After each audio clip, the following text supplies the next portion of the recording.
ఈ రాత్రి ఈ ప్రార్థన కోడికకి చేరి వచ్చిన మీ అందరికీ వందనాలు, స్తోత్రాలు చెల్లిస్తున్నాను. అందరికీ వందనాలండి. సహోదరి నయోమి కృతజ్ఞతగా ఈ యొక్క ప్రార్థన కోడికను ఏర్పాటు చేసుకొని ఉన్నారు. గడిచిన కాలంలో దేవుడు కుటుంబంలో వీరి పట్ల చేసినటువంటి మేళ్ళన్నిటిని బట్టి అందరూ దేవునికి రెండు చేతులు ఎత్తి స్తోత్రాలు చెప్దాం. స్తోత్రం, స్తోత్రం, స్తోత్రం, స్తోత్రం, స్తోత్రం, స్తోత్రం. ఇంకనూ ఈ కోడిక ద్వారా దేవుడు కుటుంబంలో పిల్లల జీవితాల్లో అనేకమైన కార్యాలు, గొప్ప కార్యాలు చేయబోతున్న దేవునికి స్తోత్రాలు చెప్దాం. స్తోత్రం, స్తోత్రం, స్తోత్రం, స్తోత్రం, స్తోత్రం, స్తోత్రం. బైబిల్ గ్రంథంలో 147వ కీర్తన 147వ కీర్తన 5వ చరణాన్ని మనం చదువుకుందాం. మన ప్రభు గొప్పవాడు, ఆయన అధిక శక్తి గలవాడు, ఆయన జ్ఞానమునకు మితి లేదు అని ఆ వాక్య భాగంలో మనం చదువుతూ ఉన్నాం. మన ప్రభు గొప్పవాడు, ఆయన అధిక శక్తి గలవాడు, ఆయన జ్ఞానమునకు మితి లేదు. ఈ రాత్రి శక్తి కలిగినటువంటి దేవుడు మిమ్మల్ని ఆశీర్వదించును గాక. శక్తి కలిగినటువంటి దేవుడు ఈ కూడికను ఏర్పాటు చేసుకున్న కుటుంబాన్ని ఆశీర్వదించుదురుగాక. మనం ఆరాధించుచున్న దేవుడు ఆయన శక్తి కలిగిన వాడు, ఆయన జ్ఞానమునకు మితి లేదు అని కీర్తనాకారుడు దేవుణ్ణి ఘనపరుస్తూ కీర్తిస్తూ ఈ మాటలు తెలియచేస్తూ ఉన్నారు. లోకంలో శక్తి కలిగిన వాళ్ళు, జ్ఞానం కలిగిన వాళ్ళు, బలం కలిగిన వాళ్ళు ఎంతోమంది మీరు వారిని చూసి ఉండవచ్చు.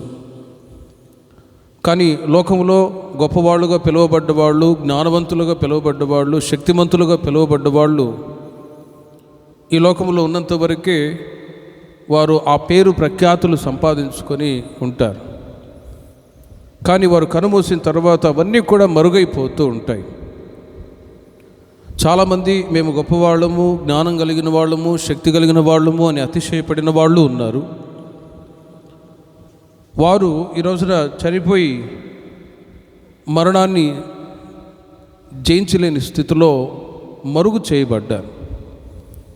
కానీ రాత్రి దేవుని యొక్క వాక్యాన్ని వింటున్న మీరు, నేను ప్రకటిస్తున్నటువంటి యేసుక్రీస్తు ఆయన శక్తి కలిగిన దేవుడై ఉన్నాడు. హల్లెలూయా. ఆయన శక్తిగల కార్యాలు చేసేవాడు అని బైబిల్ గ్రంథంలో చాలా తేటగా తెలియపరచబడుతుంది. 33.5 సంవత్సర కాలం జీవించారు.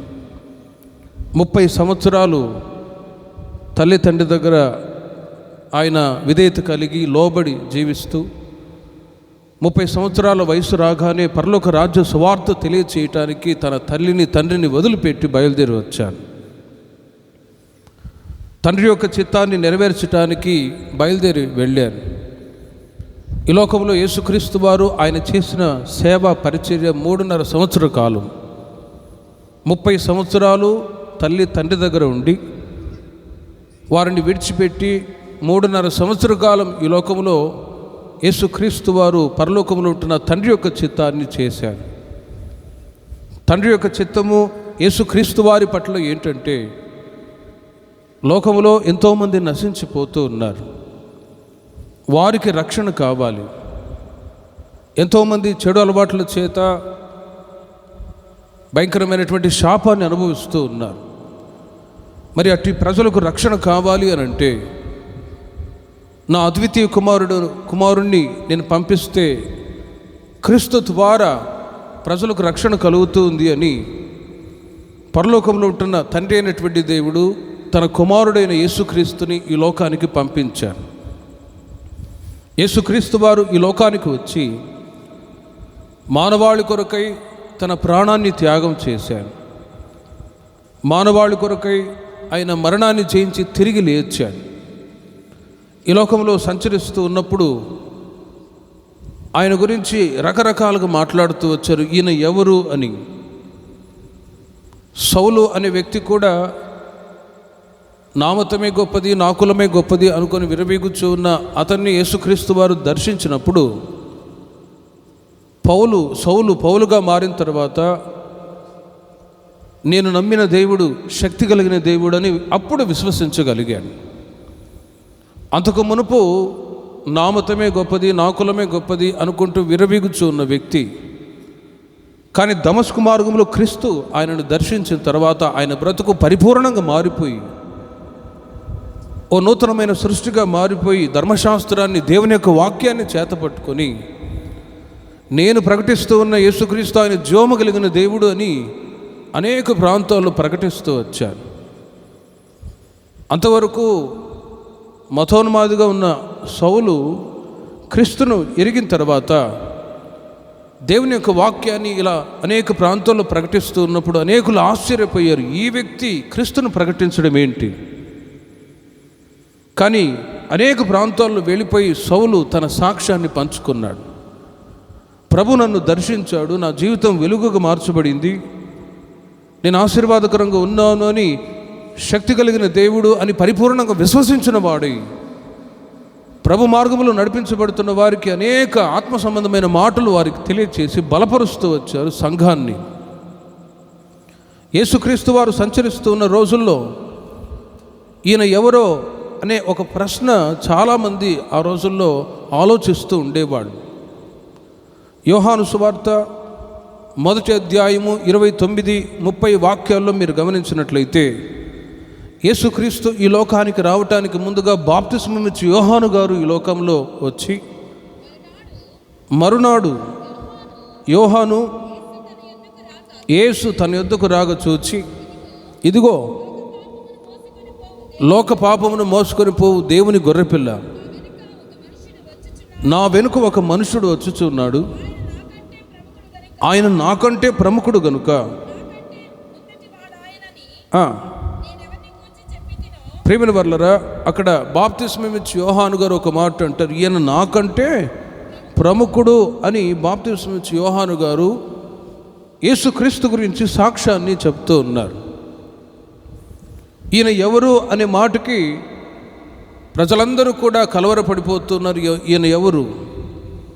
బాప్తిస్మం ఇచ్చి యోహాను దినాల్లో మోమాట లేకుండా బాప్తిస్మం ఇచ్చి యోహాను గారు సువార్త వాక్యాన్ని ప్రకటిస్తూ ఉన్నారు. అక్కడ ఉన్నటువంటి శాస్త్రుల పరిశీలనను చూచి, ఇదిగో సున్నము కొట్టిన సమాధులారా, సర్ప సంతానమా, మీరు మారు మనసుతో తగిన ఫలాలు ఫలించండి అని అక్కడ బాప్తిసం తీసుకోవటానికి వచ్చిన ప్రజలను చూస్తూ కొంతమంది నిలిచి ఉన్నటువంటి శాస్త్రులను పరిశీలనను ఉద్దేశించి మాట్లాడుతూ ఉన్నారు. అలాంటి సమయంలో వాళ్ళలో పశ్చాత్తాపం కాదు కదా, వాళ్ళలో బాప్తిసం ఇచ్చి యోహాను గారి ఆయనకు విరోధంగా విరోధభావం కలిగింది. ఈయనేంటి ఇలా మాట్లాడుతూ ఉన్నాడు, ఈయనేంటి ఇలా గద్దిస్తూ ఉన్నాడు, ఈయన ఏదో ఒక రోజున చంపేయాలి అనే దురాలోచనతో ఉన్నారు కొంతమంది శాస్త్రులు, పరిసయ్యులు. అయినా కూడా బాప్తిసం ఇచ్చి యోహాను గారు ఆ మాటలు ఏమీ కూడా పట్టించుకోకుండా, ఇదిగో ఈయన నాకంటే ప్రముఖుడు అని క్రీస్తుని గురించి సాక్ష్యం చెబుతూ ఉన్నాడు. ఈయన నాకంటే ప్రముఖుడు, నేను ఈయన రావటానికి మార్గాన్ని సరళం చేయటానికి ముందుగా వచ్చిన వాడును, నా వెనుక వచ్చేవాడు నాకంటే శక్తిమంతుడు, ఆయన నిపుల్లోనూ నీళ్ళల్లోనూ మీకు బాప్తిస్మం ఇచ్చును అని బాప్తిస్మం ఇచ్చి యోహాను గారు క్రీస్తుని గురించి ఆయన అనేక చోట్ల సాక్ష్యం పలికారు. యేసుక్రీస్తు ఈయన నాకంటే ప్రముఖుడు, నాకంటే గొప్పవాడు అనే మాట అక్కడ ఆయన తెలియచేశారు. ఈ రాత్రి నేను ప్రకటిస్తూ ఉన్న యేసుక్రీస్తు ఆయన ఎవరంటే ఆయన శక్తిమంతుడై ఉన్నాడు. హల్లెలూయా. ఆయన అందరికంటే ప్రముఖుడై ఉన్నాడు. హల్లెలూయా. అందరికంటే ఆయన గొప్పవాడై ఉన్నాడు. హల్లెలూయా. మరి ఆ గొప్ప దేవుడైన యేసుక్రీస్తుని ఈ రాత్రి మనం ఆరాధించుచూ ఉన్నాం, ఆయన నామాన్ని కీర్తించుచూ ఉన్నాం. యేసుక్రీస్తు ఈ లోకంలో ఏదో కులాన్ని మతాన్ని స్థాపించడానికి రాలేదు. మనిషి చెడు అలవాట్లో చెడు జీవితాన్ని జీవిస్తూ ఉన్న వ్యక్తులలో ఒక మార్పును కలగచేయటానికి ఈ లోకానికి వచ్చారు. ఆ సంగతి చాలామందికి తెలియక ఈయనేదో కులాన్ని మతాన్ని స్థాపించడానికి వచ్చారు. వీళ్ళ కులం వేరు, మా మతం వేరు అని రకరకాలుగా ఈ రోజుల్లో మాట్లాడుకుంటూ ఉన్న సంగతులు మనందరికీ తెలుసు. కానీ యేసుక్రీస్తు ఆయన అందరికీ దేవుడే ఉన్నాడు. మానవుడు పాపములో శాపములో నశించిపోవడం ఆయనకు తండ్రి అయిన దేవునికి ఇష్టం కాక, ఈ లోకానికి మానవ జాతికి ఒక రక్షణ కావాలి. రక్త ప్రోక్షణ లేనిదే పాప క్షమాపణ లేదు అని ఎన్నో వేద గ్రంథాల్లో రాయబడ్డాయి. రక్తాన్ని త్రాగిన వాళ్ళు ఉన్నారు, కానీ రక్తాన్ని మానవాళి కొరకై చిందించినది ఎవరంటే నేను ప్రకటిస్తున్న యేసుక్రీస్తు మాత్రమే. హల్లెలూయా. ఆయన దగ్గరకు వచ్చి, ప్రభువా నీవు శక్తి కలిగిన దేవుడువు, నీవు గొప్పవాడువు అని పరిపూర్ణంగా విశ్వసించి ఆయన అడుగుజాడలు ఎవరైతే నడిపించబడతారో వారు తమ జీవితాలలో శక్తిగల కార్యాలు అనుభవించుదురుగాక. పాత నిబంధన కాలంలో ఓసారి మోషేని దేవుడు దర్శించాడు. ఇదిగో మోషే, ఇశ్రాయేలు ప్రజలు ఐగుప్తులో బానిసలుగా బ్రతుకుతూ ఉన్నారు, నీవు వారిని విడిపించటానికి నాయకత్వాన్ని వహించి ఐగుప్తులో నుంచి నీవు బయటికి తీసుకొని రావాలి అని దేవుడు మాట్లాడాడు. ఒక పొదలో నుండి. ఆ సమయంలో మోషే అంటారు, మరి ఇశ్రాయేలు ప్రజలు 25 లక్షల మంది ప్రజలను నేను విడిపించాలంటే నా వల్ల కాదు, మరి నేనేం చేయాలి, నేను నత్తివాన్ని, నేను మాట్లాడలేకపోతున్నాను అని అభ్యంతరకరమైన మాటలు పలుకుతూ ఉంటే, మోషే నేను నత్తివాణ్ణి అని నీవు అనవద్దు, నీ నోటికి నోరుగా నీ అన్నయ్యన అహరోన్ని ఉంచుతాను, అతడు ఫరో అనే రాజు ఎదురుగా మాట్లాడుతాడు, నీకు బదులుగా ఉండి నీవు వెళ్ళి ఫరోతో మాట్లాడు అన్నప్పుడు, ప్రియమైన వర్లరా, మోషే వెళ్ళి తన అన్న అయినటువంటి అహరోను కూడా వెళ్ళి ఫరోతో మాట్లాడుతూ ఉన్నాడు. ఇదిగో రాజుగారు, మా ప్రజల్ని మీరు విడుదల చేయండి, ఇంతకాలం బానిసలుగా జీవించిన జీవితకాలం చాలు, ఇక మీదట వాళ్ళు స్వతంత్రులై పాలుతెనలు ప్రపంచ దేశాన్ని ప్రజలు చేరగలగాలి, దేవుడు మాకు వాగ్దత్త దేశాన్ని ఇస్తానని చెప్పాడు, ఆ వాగ్దత్త దేశానికి మేము వెళ్ళాలి, మమ్మల్ని విడుదల చెయ్యంటే ఆ ఫరో రాజు ఏం చేస్తాడో తెలుసునా, మీరు వెళ్ళండి అంటాడు. సరే, మోషే ఇశ్రాయేలు ప్రజలందరినీ తీసుకొని వెళ్ళబోతున్న సమయంలో ఆగండి, మీరు వెళ్ళవద్దు అంటాడు. ఇలా మాటికి ఆయా సందర్భాల్లో మోషేకు విరోధంగా, ఇశ్రాయేలు ప్రజలకు విరోధంగా ఫరో అభ్యంతరపరుస్తూ వచ్చాడు.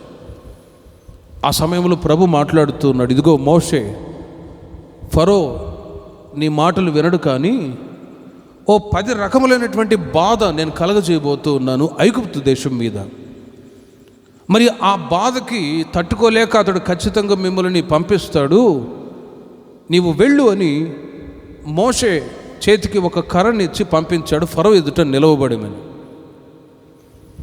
ఫరో దగ్గర నిలిచి, ఇదిగో నేను ప్రకటిస్తూ ఉన్న దేవుడు, మేము ఆరాధించుచున్న దేవుడు శక్తి కలిగిన దేవుడు అనటానికి ఒక రుజువు మీకు చూపిస్తాను, ఇప్పుడైనా నీవు నమ్మి భయంతో నీవు మమ్మల్ని పంపిస్తే సరి, లేకపోతే చాలా ప్రమాదాలు ఎదుర్కొంటారు అని మోషే ఫరోతో చెప్తూ ఉన్నాడు. సరే, నీ దేవుడు గొప్పవాడు శక్తిమంతుడు అంటున్నావు కదా, ఏదైనా ఒక అద్భుతం చేయి అన్నప్పుడు మోషే తన చేత ఉన్నటువంటి కర్రని క్రింద పడవేయగానే అది పాము అయిపోయిందండి. హల్లెలూయా.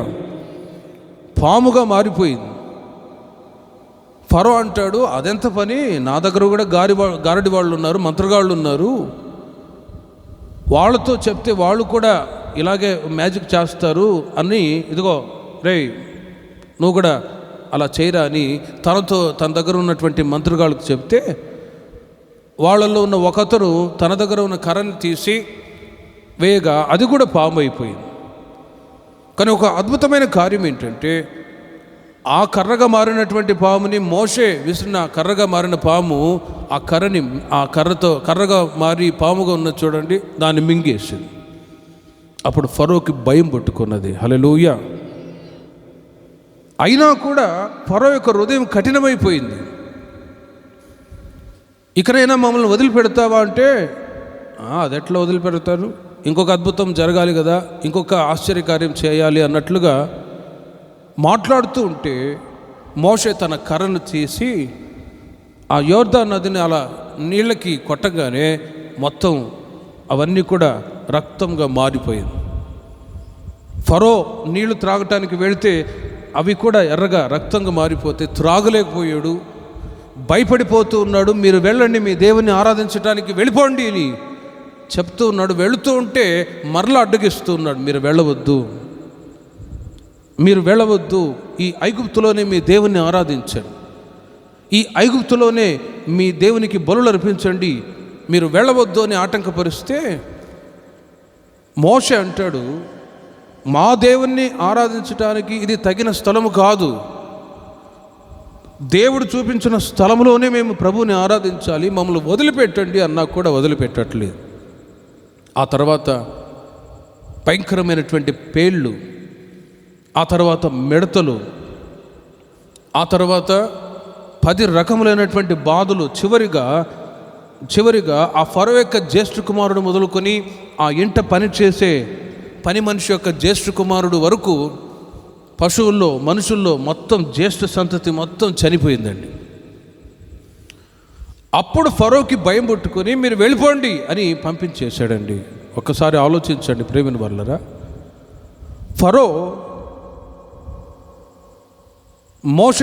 మోషే ఫరోతో చెప్తున్నాడు, మేము ఆరాధించుచున్న దేవుడు సర్వశక్తి గల దేవుడు అనటానికి ఈ అద్భుతమైన ఆశ్చర్యమైన కార్యాలు చేసిన తర్వాత ప్రారంభంలో నమ్మలేని పరిస్థితుల్లో ఎప్పుడైతే తన జ్యేష్ఠ కుమారుడు చనిపోయాడో అప్పుడు భయం వేసి వీళ్ళ దేవుడు నిజమైన దేవుడని వాళ్ళని వదిలేస్తూ ఉన్నాడు.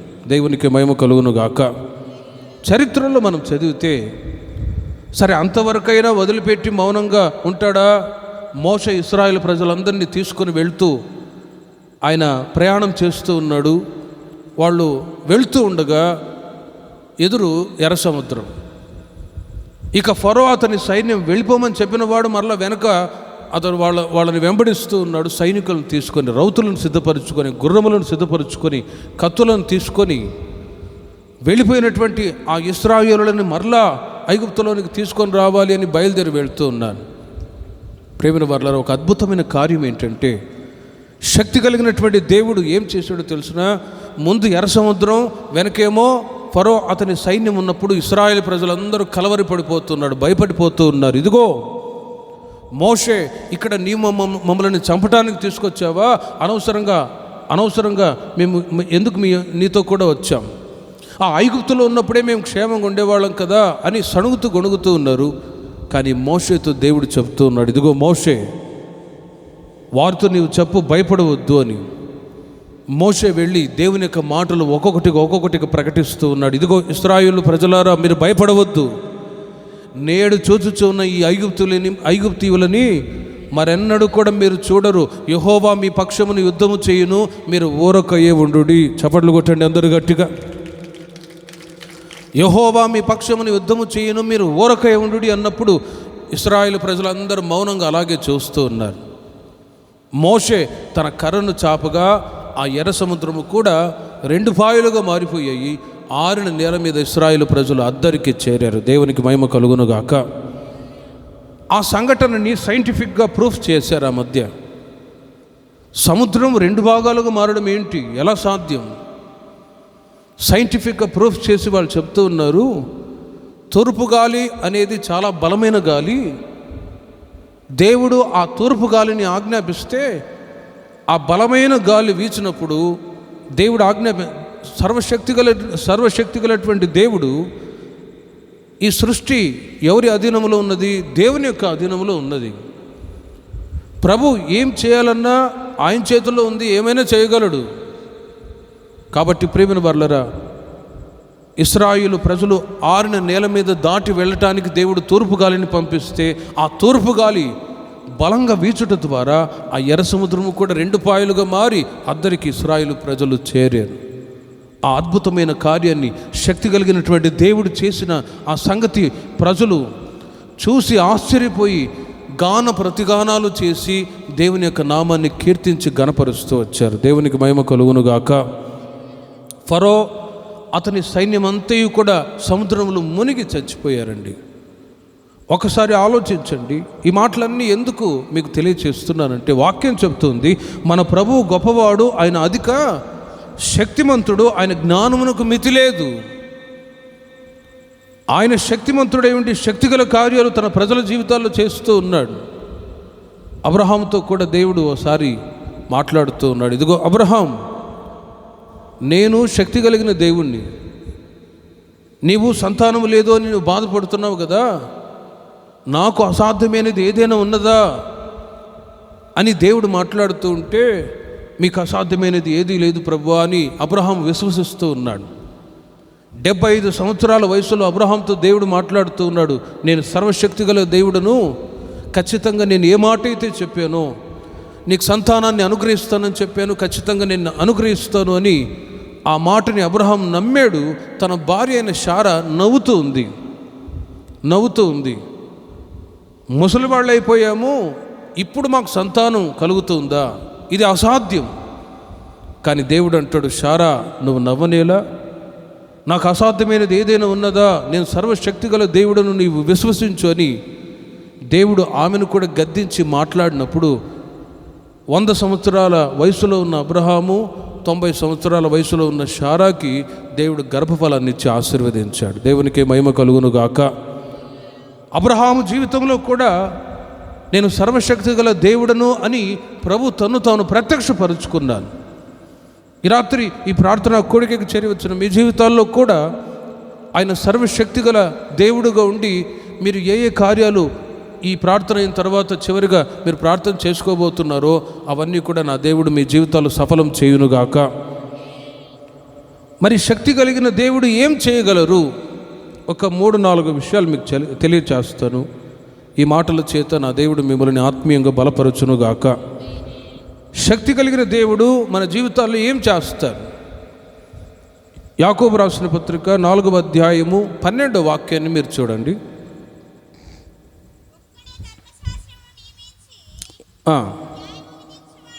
అక్కడ ఒక మాటని మీరు చూడండి, ఆయనే రక్షించుటకును నశింపచేయుటకును శక్తిమంతుడై ఉన్నాడు అనే మాటను మాత్రం మీరు గమనించి చూడండి. ఆయనే రక్షించుటకును నశింపచేయుటకును శక్తిమంతుడై ఉన్నాడు అనే మాట చాలా ప్రాముఖ్యమైంది. మన దేవుడు గొప్పవాడు, ఆయన అధిక శక్తిమంతుడు.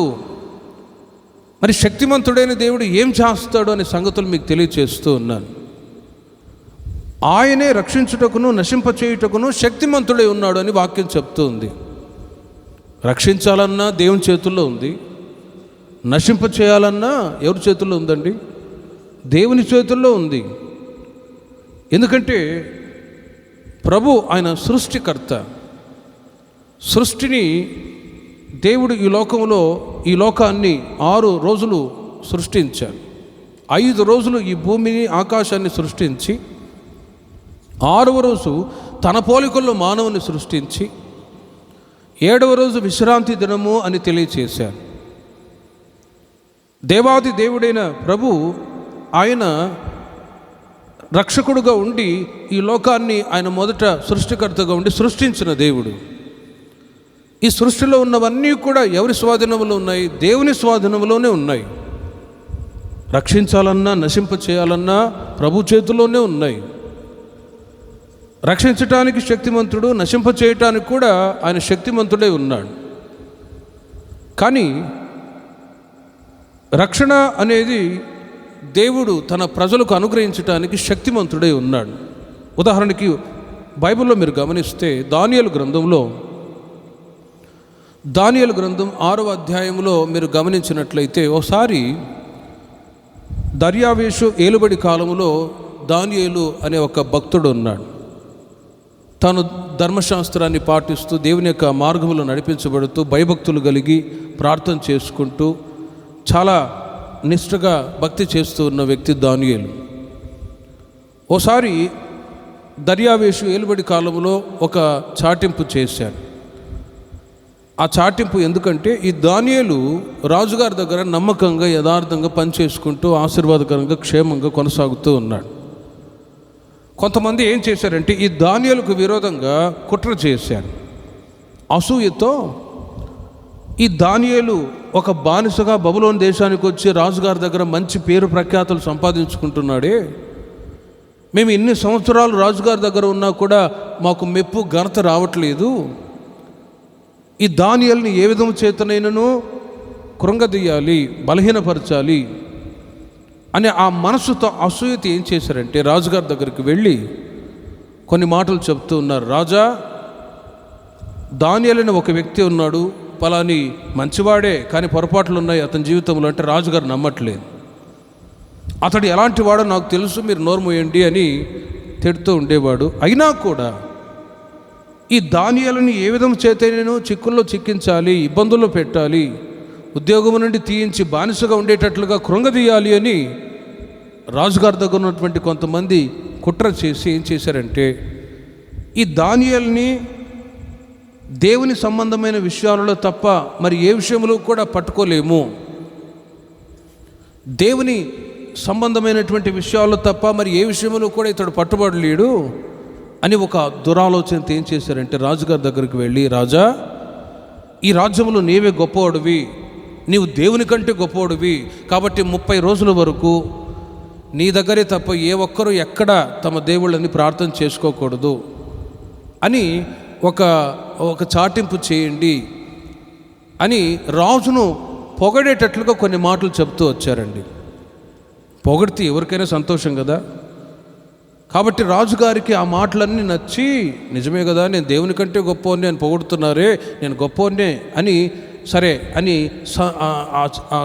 చాటింపు చేయటానికి సంతకం చేశారు. 30 రోజుల వరకు ఆ దేశంలో ఉంటున్న ప్రజలు ఏ ఒక్కరూ కూడా ఎవరికి కూడా ప్రార్థన చేయకూడదు, రాజుగారి దగ్గరే వచ్చి మనవి చేయాలి. ఏ సహాయం కావాలన్నా ప్రార్థన చేయకూడదు, విజ్ఞాపనలు చేయకూడదు. వాళ్ళు తమ దేవుళ్ళకి పూజ చేయకుండా వాళ్ళు ఏం చేయాలి, రాజుగారి దగ్గరకు వచ్చే వాళ్ళు నమస్కారం చేసి అడగాలి. కానీ ఈ సంగతి వినబడ్డ వెంటనే దానియేలు ఏం చేశాడంటే 6వ అధ్యాయం 10వ వాక్యాన్ని మీరు చూడండి. ఇట్టి శాసనము సంతకము చేయబడిన దానియేలు తెలుసుకొనినను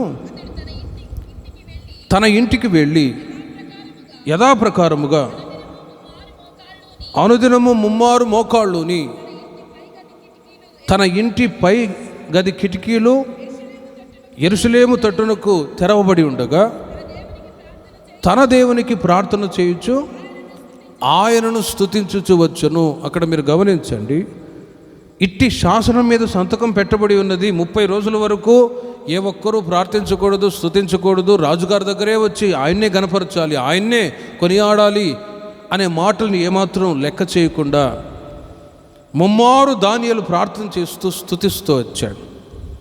వెంటనే మరలా వాళ్ళు వెళ్ళిపోయి రాజుగారి దగ్గర చెప్తున్నారు, రాజా, ఇదిగో ఆ దానియేలు అనే వ్యక్తిని ఈ మాట అసలు లెక్క చేయట్లేదు, తన దేవునికి 3 ప్రార్థన చేసుకుంటూ ఉన్నాడు, కాబట్టి అలాంటి వాళ్ళని సింహాల గుహలో వేయాలని చెప్పావు కదా, మరి నువ్వేం చేస్తావు అన్నప్పుడు రాజుగారు ఏమీ చేయలేని పరిస్థితుల్లో ప్రేమిన వర్లరా శాసనం మీద సంతకం పెట్టాడు కనుక తీసుకొచ్చి సింహాల గుహలో వేయండి అన్నాడు. సింహాల గుహలో వేయగా ప్రేమిన వర్లరా ఆ సింహాలు కూడా అలాగే నోరు తెరుచుకొని ఉన్నాయి, కానీ ఏ హాని జరగకుండా దానియేలు ఆ గుహలో సురక్షితంగా ఉన్నాడు. చప్పట్లు కొట్టండి అందరూ గట్టిగా. నోరు తెరుచుకొని అలాగే చూస్తున్నాయి, అంతేగాని దానియేలుకి ఏ కీడు కలగలేదు. కానీ సింహాల గుహలో వేసినటువంటి రాజుగారికి నిద్ర పట్టలే ఆ రాత్రుల్లో. నీతిమంతునికి విరోధంగా ఎవరైనా కుట్ర చేస్తే వాళ్ళకి నిద్ర పడుతుందా? పట్టదండి. ఇప్పుడు రాజుగారికి నిద్ర పట్టకపోగా ఆ రాత్రి అంతా ఆలోచిస్తున్నాడు. అనవసరంగా వీళ్ళ మాటలు విని నీతిమంతుడుగా ఉన్నటువంటి ఆ దానియేలుకు విరోధంగా నేను ఇలా సింహాల గుహలో వేసేటట్లు చేశానే, నాదే పొరపాటు అని ఆలోచించి రాత్రంతా నిద్ర పట్టక తెల్లవారుజామున వెళ్ళిపోయి ఆ సింహాల గుహ దగ్గర నిలిచి కేకలు వేస్తూ ఉన్నాడు. జీవము కలిగిన దేవుని ఆరాధిస్తూ ఉన్న దానియేలు, నిత్యము నీవు సేవించుచున్న నీ దేవుడు నిన్ను ఆ సింహాల నోట నుండి తప్పించగలిగాడా అనే ఆ కేక వేగ లోపల నుండి శబ్దం వినబడుతూ,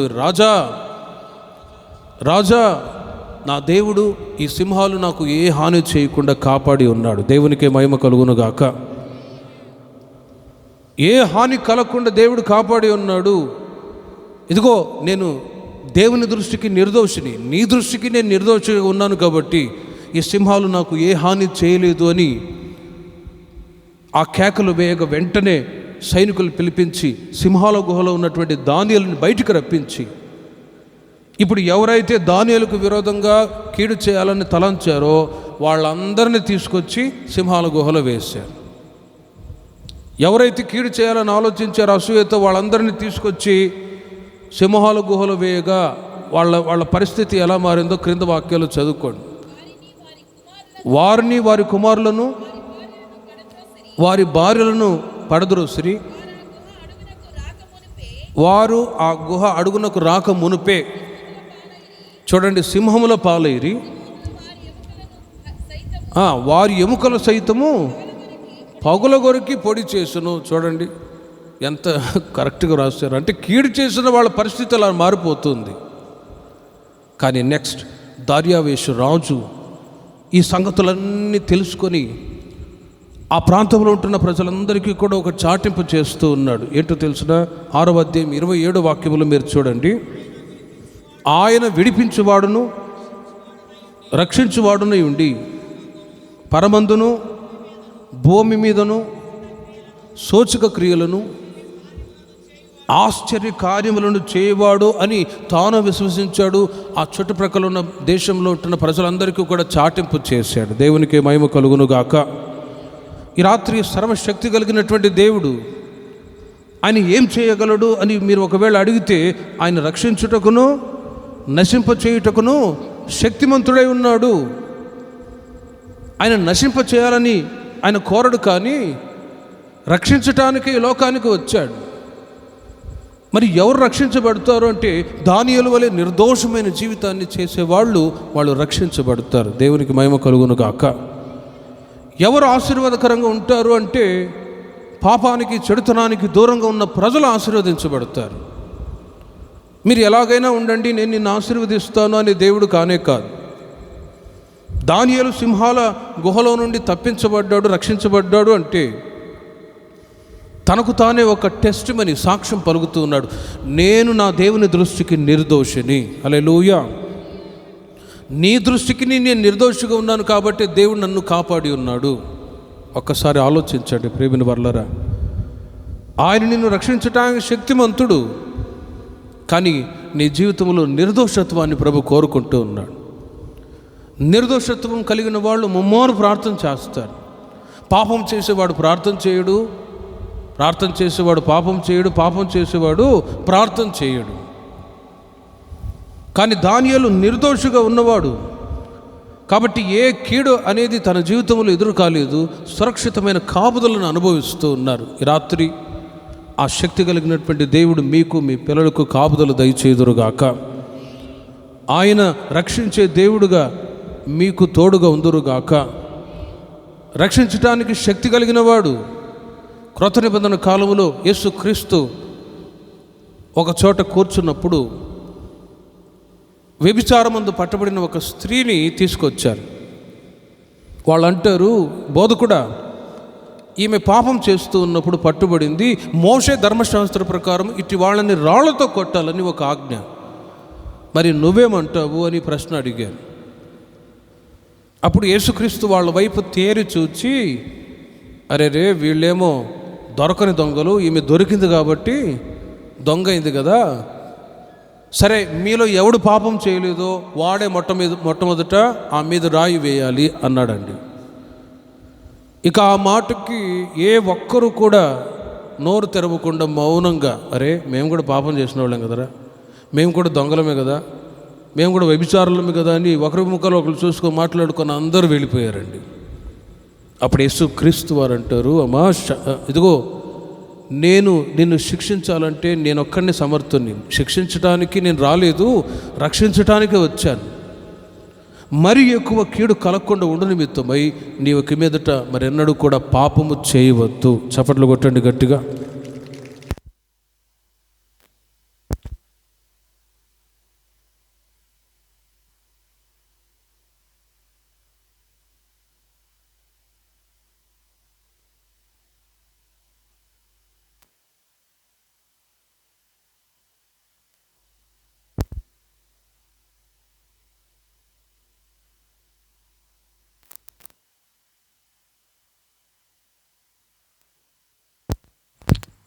మరి ఎక్కువ కీడు కలగకుండా ఉండ నిమిత్తమై నీవు ఇక మీదట పాపము చేయవద్దు అని ఆ స్త్రీతో చెప్పినప్పుడు ఆ స్త్రీ అంటది, అయ్యా ఎందుకు చేస్తాను, ఇంతవరకు నేను తెలియక చేశాను, ఇప్పుడు నీవు లేకపోయి ఉంటే వీళ్ళు నన్ను రాళ్ళతో కొట్టి చంపేవాళ్ళు, కానీ నీవు నన్ను రక్షించావు కదా అని ఆమె ప్రభువుకు సాక్షిగా నిలిచిందండి. దేవునికి మహిమ కలుగును గాక.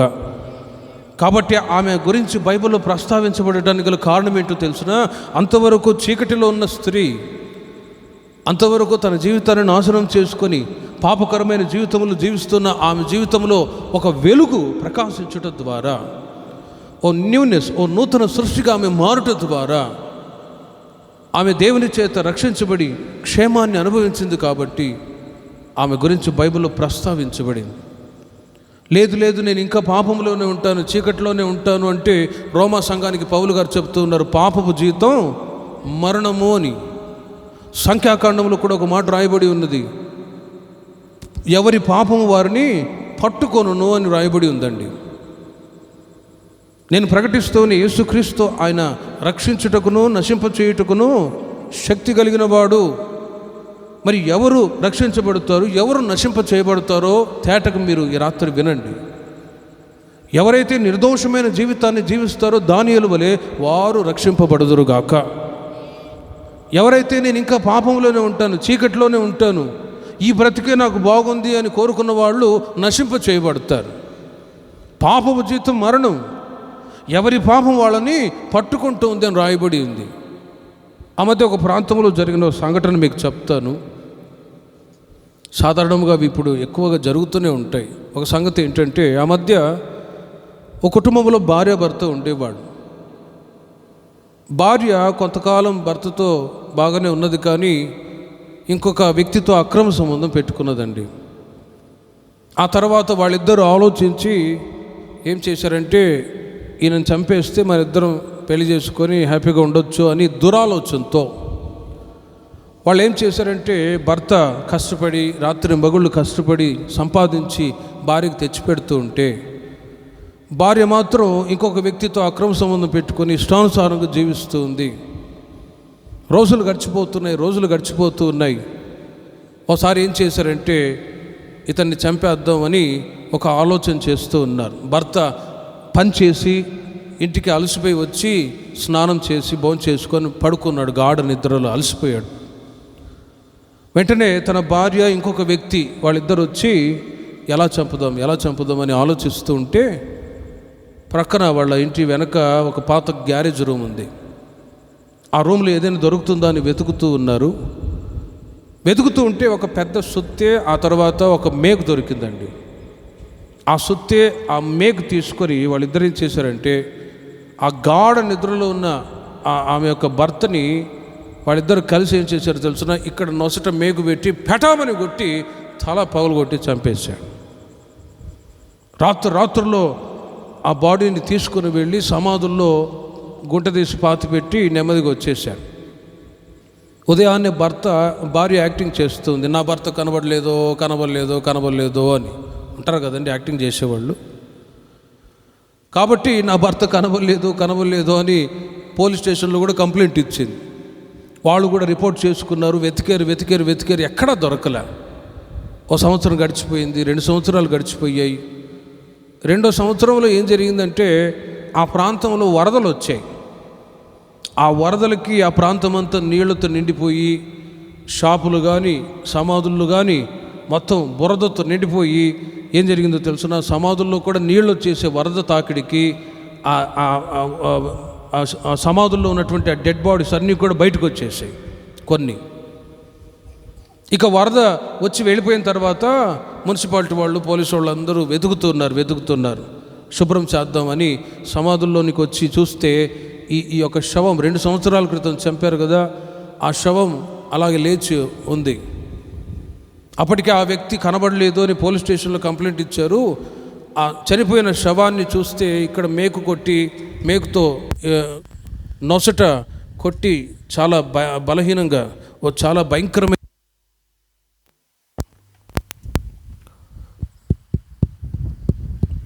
చాలా భయంకరమైనటువంటి స్థితిలో ఆ వ్యక్తిని చంపినటువంటి సంగతి ఫోటో తీసి పోలీసు వాళ్ళు ఏం చేశారండి, ఎంక్వైరీలో పెట్టారు. ఎంక్వైరీలో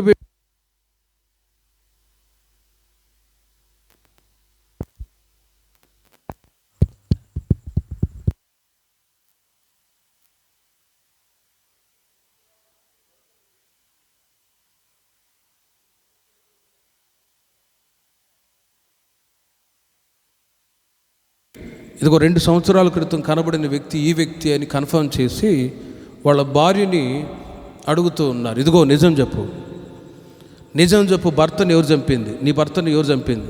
నేను కాదు అంటది. ఇక పోలీసు వాళ్ళు వాళ్ళ స్టైల్లో అడగడానికి ప్రారంభించారు. అప్పుడు నేనే ఒప్పుకున్నదండి. ప్రేమిన వర్లరా, ఆమెను తీసుకొని వెళ్ళి జైల్లో వేశారు. జీవితకాలం అంతా జైల్లో ఉండి ఉండి ఉండి నలిగి చనిపోయిందండి. ఎందుకు ఈ మాటలు చెప్తున్నానంటే, ఆమె 2 సంవత్సరాల క్రితం అక్రమాల్లో జీవిస్తున్నదా, ఎవరికి తెలియదులే అనుకున్నది, ఇష్టానుసారంగా బ్రతుకుతూ వచ్చింది. తర్వాత 2 సంవత్సరాల తర్వాత బయటపడింది. అందుకే వాక్యం చెప్తుంది, మనిషి తాను చేసినటువంటి పాపం అనేది ఏదో ఒక రోజున పట్టుకుంటుంది, విడిచిపెట్టదు. అయితే పాపములో నుండి విడుదల పొంది రక్షించబడ్డ రక్షించబడ్డ ప్రజలు వారు క్షేమంగా ఉంటారు, కాపాడబడతారు. యేసుక్రీస్తు ఈ లోకంలో రక్షించటానికి వచ్చారు కానీ శిక్షించటానికి రాలేదు. శిక్ష ఎవరు అనుభవిస్తారంటే పాపములో జీవించే వాళ్ళు శిక్షను అనుభవిస్తారు. మరి ఇప్పుడు చెప్పిన ఈ సంఘటనలు ఈ రోజుల్లో ఎన్నో ఉన్నాయి. మనిషి అనుకుంటాడు నేను చేసేవన్నీ కూడా ఎవరికి తెలియదు. కానీ ప్రేమిన వర్ల వాక్యం చెప్తుంది, చూచుచున్న దేవుడు ఒకడు ఉన్నాడు. హల్లెలూయా.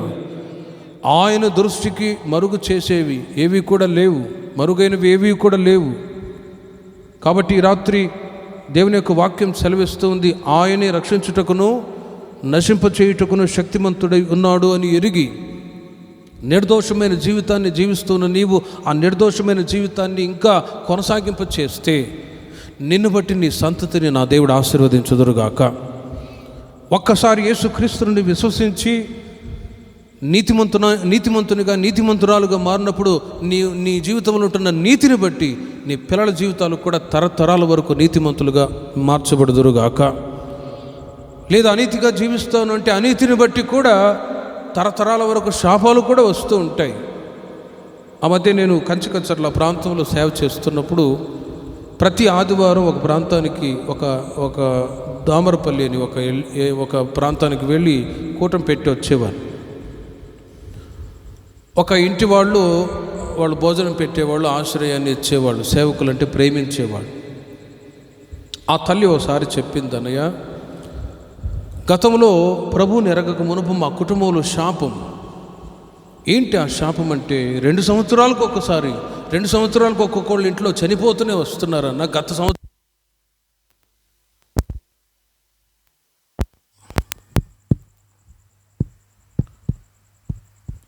గత సంవత్సరం కూడా మా అల్లుడు చనిపోయాడు, అంతకు మునుపు మా కుమార్తె చనిపోయింది అని ఇలా చెప్తూ వచ్చింది. మరి ఎందుకు అని ఆలోచిస్తే వాక్యం చెప్తుంది, ప్రేమిన వర్లరా, తల్లిదండ్రులు చేసినటువంటి పాపం అనేది ఆ శిక్ష ఎవరు అనుభవిస్తున్నారు? పిల్లలు అనుభవిస్తారు. అదే తల్లిదండ్రులైన వాళ్ళు నీతిమంతులుగా జీవిస్తే, నిర్దోషులుగా జీవిస్తే ఆ నిర్దోషత్వాన్ని బట్టి మీ సంతతి వాళ్ళు, మీ పిల్లలు కూడా ఆశీర్వదించబడదురుగాక. కాబట్టి ప్రేమిన వర్లరా, రక్షింపబడాలా లేకపోతే నాశనాన్ని కోరుకుంటామా లేకపోతే రక్షణను కోరుకుంటామా మన చేతుల్లోనే ఉంది. ద్వితీయోపదేశకాండంలో మోషే ద్వారా దేవుడు ఒక మాట ప్రజలతో తెలియచేస్తున్నది, ఇదిగో మీకు ఆశీర్వాదాలు కావాలా శాపం కావాలా, మీరు ఎంచుకోండి, మీకేం కావాలి అన్నప్పుడు ఎవరైనా శాపాన్ని కోరుకుంటారా? లేదు, ఆశీర్వాదాలే కోరుకుంటాం, మేలే కోరుకుంటాం, రక్షణనే కోరుకుంటాం. ఆ రక్షణ కావాలి అంటే ఈ రాత్రి సర్వశక్తి కలిగిన యేసయ్య దగ్గరికి నీవు వచ్చి, ప్రభువా నేను పాపిని, నాలో ఉంటున్న ప్రతి పాపాన్ని క్షమించి నన్ను నీతిమంతునిగా చెయ్యని ఎప్పుడైతే నీవు నిర్దోషిగా మార్చబడతావో ఆ రోజు నుండి ఆయన నీకు శక్తి కలిగి దేవుడుగా ఉండి నిన్ను బట్టి నీ పిల్లల్ని కూడా నా దేవుడు తరతరాలుగా ఆశీర్వదించుదురుగాక. ఎఫెసీయులకు రాసిన పత్రిక 3వ అధ్యాయం 20వ వాక్యాన్ని మీరు చూడండి. ఎఫెసీయులకు రాసిన పత్రిక 3వ అధ్యాయం 20వ వాక్యములో, మనలో కార్యసాధకమైన తన శక్తి చొప్పున మనము అడుగు వాటి కంటేను ఊహించు వాటి కంటేను అత్యధికముగా చేయ శక్తిగల దేవుడు. ప్రేమిన వర్లరా, శక్తిగల దేవుడు ఏం చేస్తాడు అనే సంగతులు మీకు తెలియచేస్తున్నాను. ఒకటి, ఆయన రక్షించటానికి శక్తి కలిగిన వాడు. రెండవది, అడుగు వాటి కంటేను ఊహించు వాటి కంటేను అత్యధికమైన కార్యాలు చేయటానికి ఆయన ఈ రాత్రి నీ ఎదుట శక్తి కలిగిన దేవుడిగా నిలిచి ఉన్నాడు. హల్లెలూయా. అడుగు వాటి కంటే ఊహించు వాటి కంటే అత్యధికమైన కార్యాలు చేసేవాడు. ఓసారి నెబుకద్నెజరు అనే ఒక రాజు ఉన్నాడు. ఆయనకి ఒక కల వచ్చిందండి. కల వస్తే రాత్రిలో ఆ కల చూచి భయభ్రాంతుడై ఉదయాన్నే దిగ్గున లేచి కలవరపడిపోతున్నాడు. భయంతో కలవరంతో కాసేపటికి తాను ఏ కలగన్నాడో మర్చిపోయాడు. ఇక ఆ నెబుకద్నెజరు అనే రాజు ఏం చేశాడంటే, తన దగ్గర రాజ్యంలో ఉన్నటువంటి జ్ఞానులందరినీ, గారడీ విద్య కలిగిన వాళ్ళందరినీ దగ్గర తీసుకొచ్చి ఒక మాట అడుగుతున్నాడు. ఇదిగో, గత రాత్రి నేను భయంతో ఒక కలగన్నాను, భయంతో నేను కలవరపడిపోతున్నాను, మరి దాని భావాన్ని మీరు చెప్పండి అన్నప్పుడు వాళ్ళంటారు, జ్ఞానులు, రాజుగారు సరే మీరు కలగన్నారు, ఆ కల ఏంటో దాని భావం మేము చెప్తాము అన్నారు. రాజుగారు అంటారు, ఆ కల నేను కన్నాను, నాకు కాసేపటికి భయంతో ఆ కల మర్చిపోయాను, ఇప్పుడు ఏ కలగన్నానో అది చెప్పాలి, దాని యొక్క అర్థం కూడా చెప్పాలి. ఇక జ్ఞానులందరికీ కూడా పిచ్చెక్కినట్టు అయిపోయి, ఇదేంటిది, రాజుగారు కల చెప్తే దాని భావాన్ని చెప్పొచ్చు కానీ కల మర్చిపోయాను, దాని భావం కూడా తెలియదు, ఎలా రాజుగారు, మాకు అసాధ్యం అని వాళ్ళు భయపడిపోయారు. రాజుగారు అంటారు, ఇదిగో, మిమ్మల్ని ఈ రాజనగర్లో ఉంచి పోషించి సంరక్షిస్తూ ఉండేది ఎందుకు? నాకు మీరు సహాయం చేయాలనే కదా. ఈ విషయంలో మీరు నాకు సహాయం చేయట్లేదు, మీరు నిజంగా జ్ఞానం కలిగిన వాళ్ళు కానే కాదు, మిమ్మల్ని అందరినీ చంపేస్తానన్నాడు. ఆ సమయంలో దానియేలు ఆ సంగతి ఎరిగి అక్కడ ఉన్నటువంటి జ్ఞానుల దగ్గరికి వచ్చి దానియేలు అంటాడు, ఇదిగో జ్ఞానులారా, మీరు భయపడవద్దు, నేను వెళ్ళి రాజుగారి దగ్గర మాట్లాడతాను, రాజు ఏ కలగన్నాడో దాని భావం ఏంటో నేను చెప్తాను అని రాజుగారి దగ్గరికి వెళ్ళి ఒక మాట అంటాడు. రాజుగారు, జ్ఞానులని మీరు చంపొద్దు, సరే నువ్వు ఏ కలగన్నావో దాని భావం ఏంటో మీకు తెలియదు కదా, కలవరపడిపోతున్నారు కదా, నేను ఈ రాత్రి ఒక్కరోజు టైం ఇవ్వండి, రేపటి రోజు వచ్చి మీకు తెలియచేస్తానని పర్మిషన్ తీసుకొని దానియేలు వెళ్ళి ఆ రాత్రి అంతా ప్రార్థనలు గడిపాడండి. ప్రార్థనలు గడిపినప్పుడు దేవుడు ఆ రాత్రి ప్రత్యక్షపరిచారు క్లియర్గా. రాజు ఏ కలగన్నాడో దాని భావం ఏంటో తేటగా దానియేలుకు తెలియచేశారు. దేవునికి మహిమ కలుగును గాక. ఉదయాన్నే వచ్చి, రాజా నువ్వు ఈ కలగన్నావు, దీని భావం ఇది అన్నప్పుడు రాజు ఆశ్చర్యపోయాడు. దానియేలు గ్రంథం 2వ అధ్యాయము 19వ వాక్యాన్ని మీరు చూడండి. దానియేలు ఆ రాత్రి దేవుని చేత కలని దాని భావాన్ని తెలుసుకున్నవాడై అంతటా రాత్రి యందు దర్శనము చేత ఆ మర్మము దానియేలుకు బయలుపరచబడిన గనుక పరలోకమందున్న దేవుని స్తుతించను. ఏమని స్తుతించారు? యుగ యుగములకును దేవుని నామం స్తుతినందునుగాక. ఆయన జ్ఞానం కలిగిన వాడు, జ్ఞానబలమును గలవాడు అని దానియేలు ప్రభువుని స్తుతించాడండి. ఒక్కసారి ఆలోచించండి ప్రియమైన వర్లరా, దానియేలు రాత్రంతా ప్రార్థనలో గడిపి ప్రభు దగ్గర ఆలోచన పొందుకొని ఆ దైవ జ్ఞానాన్ని సంపాదించుకుంటూ ఉన్నాడు. దేవునికి మహిమ కలుగును గాక. యోసేపు గురించి కూడా బైబిల్లో కొన్ని మాటలు మీకు చెప్తాను. యోసేపు ఓసారి చెరసాలలో వేయబడ్డాడు, శోధించబడి అన్యాయపు తీర్పును పొందినవాడై శిక్షను అనుభవించడానికి చెరసాలలో వేయబడితే అక్కడ 2 ఖైదీలు ఉన్నారు. రాజుగారి దగ్గర పానదాయకులకు పనిచేసేవాళ్ళు, వాళ్ళు కూడా ఏదో ఒక చిన్న తప్పు వలన అక్కడ ఖైదీలుగా ఉన్నారు. వాళ్ళకు కూడా కల వస్తే దాని భావాన్ని యోసేపు తెలియచేశారు. ఏమని? ఇదిగో కొద్ది రోజుల తర్వాత మీరు విడుదలవుతారు, మీరు ఏ పొరపాటు చేయలేదు, ఇదిగో నీవు మరలా నీ ఉద్యోగంలోనికి రాజుగారు తీసుకుంటారు, నీవు క్షేమంగా ఉంటావు, ఆ సమయంలో నీవు నన్ను జ్ఞాపకం చేసుకో, నన్ను కూడా ఈ చెరలో నుండి విడిపించు అని రికమెండేషన్ కొరకై అడుగుతాడు. సరే, రాజుగారికి కూడా కల వచ్చింది. దాని యొక్క రాజుగా యోసేపు చెప్పినట్లుగానే ఈ పానదాయకుల అధిపతి కొద్ది రోజుల తర్వాత విడుదల పొంది రాజుగారి దగ్గర మరలా పానదాయకుడిగా పనిచేసుకొని క్షేమంగా ఉన్నాడు. కొద్ది రోజుల తర్వాత రాజుగారికి కూడా కల వచ్చింది. ఆ కలభావం కూడా తెలియనప్పుడు ఆ పానదాయకుల అధిపతి అంటాడు, రాజుగారు, మేము చెరలో ఉన్నప్పుడు యోసేపు అనే ఒక వ్యక్తి ఉండేవాడు, అతను నేను కన్న కళ యొక్క భావాన్ని చెప్పాడు, కాబట్టి ఈ రోజున మీ దగ్గర పానదాయకుడిగా పనిచేస్తూ ఉన్నాను, అతన్ని పిలిపిస్తే అతడు మీరు కన్న కళకి భావాన్ని చెప్తాడు అన్నప్పుడు యోసేపుని చెరసాల్లో నుండి శీఘ్రముగా రప్పించారు. దేవునికి మహిమ కలుగును గాక. శీఘ్రముగా వచ్చి రాజుగారు ఏ కళ అయితే కన్నాడో, రాబోయే 7 సంవత్సరాలు ఐగుప్తు దేశంలో కరువు సంవత్సరాలు, వాటి నుండి తప్పించబడాలి అంటే రాజుగారు ఇప్పుడే ధాన్యాన్ని సమకూర్చుకోవాలి, లేకపోతే దేశంలో ఉంటున్న ప్రజలందరూ కూడా కరువు చేత చచ్చిపోతారు, దేవుడు ఇదే మీకు కళగా చూపించాడు, మనం జాగ్రత్త పడాలి అన్నప్పుడు రాజుగారు మెచ్చుకొని ఐగుప్తు దేశానికి అధికారిగా దేవుడు మార్చాడు యోసేపుని. దేవునికి మహిమ కలుగునుగాక.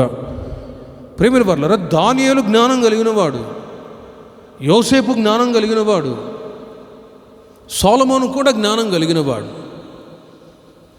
ఆ జ్ఞానం ఏ విధంగా ఒక విషయంలో ప్రార్థన చేస్తే అంతకు మించినటువంటి జ్ఞానం. యాకోబు రాసిన పత్రిక 1వ అధ్యాయం 5వ వాక్యంలో మీరు చూడండి, మనం ఆరాధించుచున్న దేవుడు అడుగు వాటి కంటేనూ ఊహించు వాటి కంటేనూ అత్యధికముగా శక్తి కలిగిన దేవుడు. మరి ఇప్పుడు ఏం అడగాలో తెలుసునా? జ్ఞానం అడగాలి. మీలో ఎవరికైనా జ్ఞానం కొదువై ఉన్నాడలా అతడు దేవుని అడగవలెను, అప్పుడు అది అతనికి అనుగ్రహింపబడును. ఈ రోజున నువ్వు అడగాలి ప్రభు దగ్గర. ఏం అడగాలో తెలుసునా? జ్ఞానం అడగాలి. దానియేలు జ్ఞానం కలిగిన వాడు, యోసేపు జ్ఞానం కలిగిన వాడు. ఆ జ్ఞానం వారు దేవుని యందు భయభక్తులు కలిగి ఉండటం ద్వారా వాళ్ళు సంపాదించుకున్నారు, ప్రభు దగ్గర అడిగి పొందుకొని. మీరు ఏదైతే అడుగుతారో అడిగిన దానికంటే ఎక్కువ చేస్తాడు దేవుడు. సొలొమోను కూడా ఒకసారి ప్రభు దగ్గర అడిగాడు. చిన్న వయసులో రాజుగా అభిషేకించబడితే రాత్రుల్లో దేవుడు కలలు మాట్లాడుతూ ఉన్నాడు, ఇదిగో సొలొమోను, నీకేం కావాలి కోరుకో అంటే సొలొమోను అడుగుతాడు, ప్రభువా, నేను చిన్న వయసులో రాజుగా అభిషేకించబడ్డాను, నాకు జ్ఞానం కావాలి. ప్రజలు అనేక సమస్యలతో వస్తారు, వారికి న్యాయ విచారణ చేయటానికి జ్ఞానం కావాలి అన్నప్పుడు ఆ సంగతి దేవునికి చాలా ఇష్టమయ్యి అడిగిన దానికంటే జ్ఞానంతో పాటు ఆయన ఐశ్వర్యము, ఘనత, ప్రభావము అనుగ్రహించి సొలొమోన్ని ఆశీర్వదించాడు. హల్లెలూయా.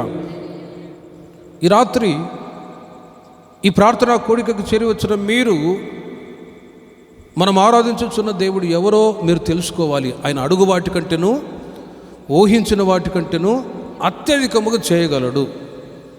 మరి ఈ రోజున మనిషికి ఏం అవసరం అంటే జ్ఞానమే అవసరం. What is the wisdom? ఏంటి జ్ఞానం? ఒక వ్యక్తి చెడుతనాన్ని అసహించుకోవడమే, చెడుతనంలో నుండి విడుదల పొందడమే జ్ఞానం. ఆ మధ్య ఒక డాక్టర్ గారు తెలుసు నాకు, ఆయన కలవటానికి ఇంటికి వెళ్తే ఆయన సిగరెట్ తాగుతూ ఉన్నాడు. నన్ను చూడంగానే ఎక్కడ విసిరేయాలో అర్థం కాక అటు ఇటు తిరుగుతూ ఉన్నాడు. బ్రదర్, ఏం భయపడొద్దు, మీరు టెన్షన్ పడొద్దులే అంటాను. ఏమో పాస్టర్ గారు, ఈ సిగరెట్ని మానలేకపోతున్నాను అని అంటాడు. ఆయన డాక్టరే. Smoking is injurious to health.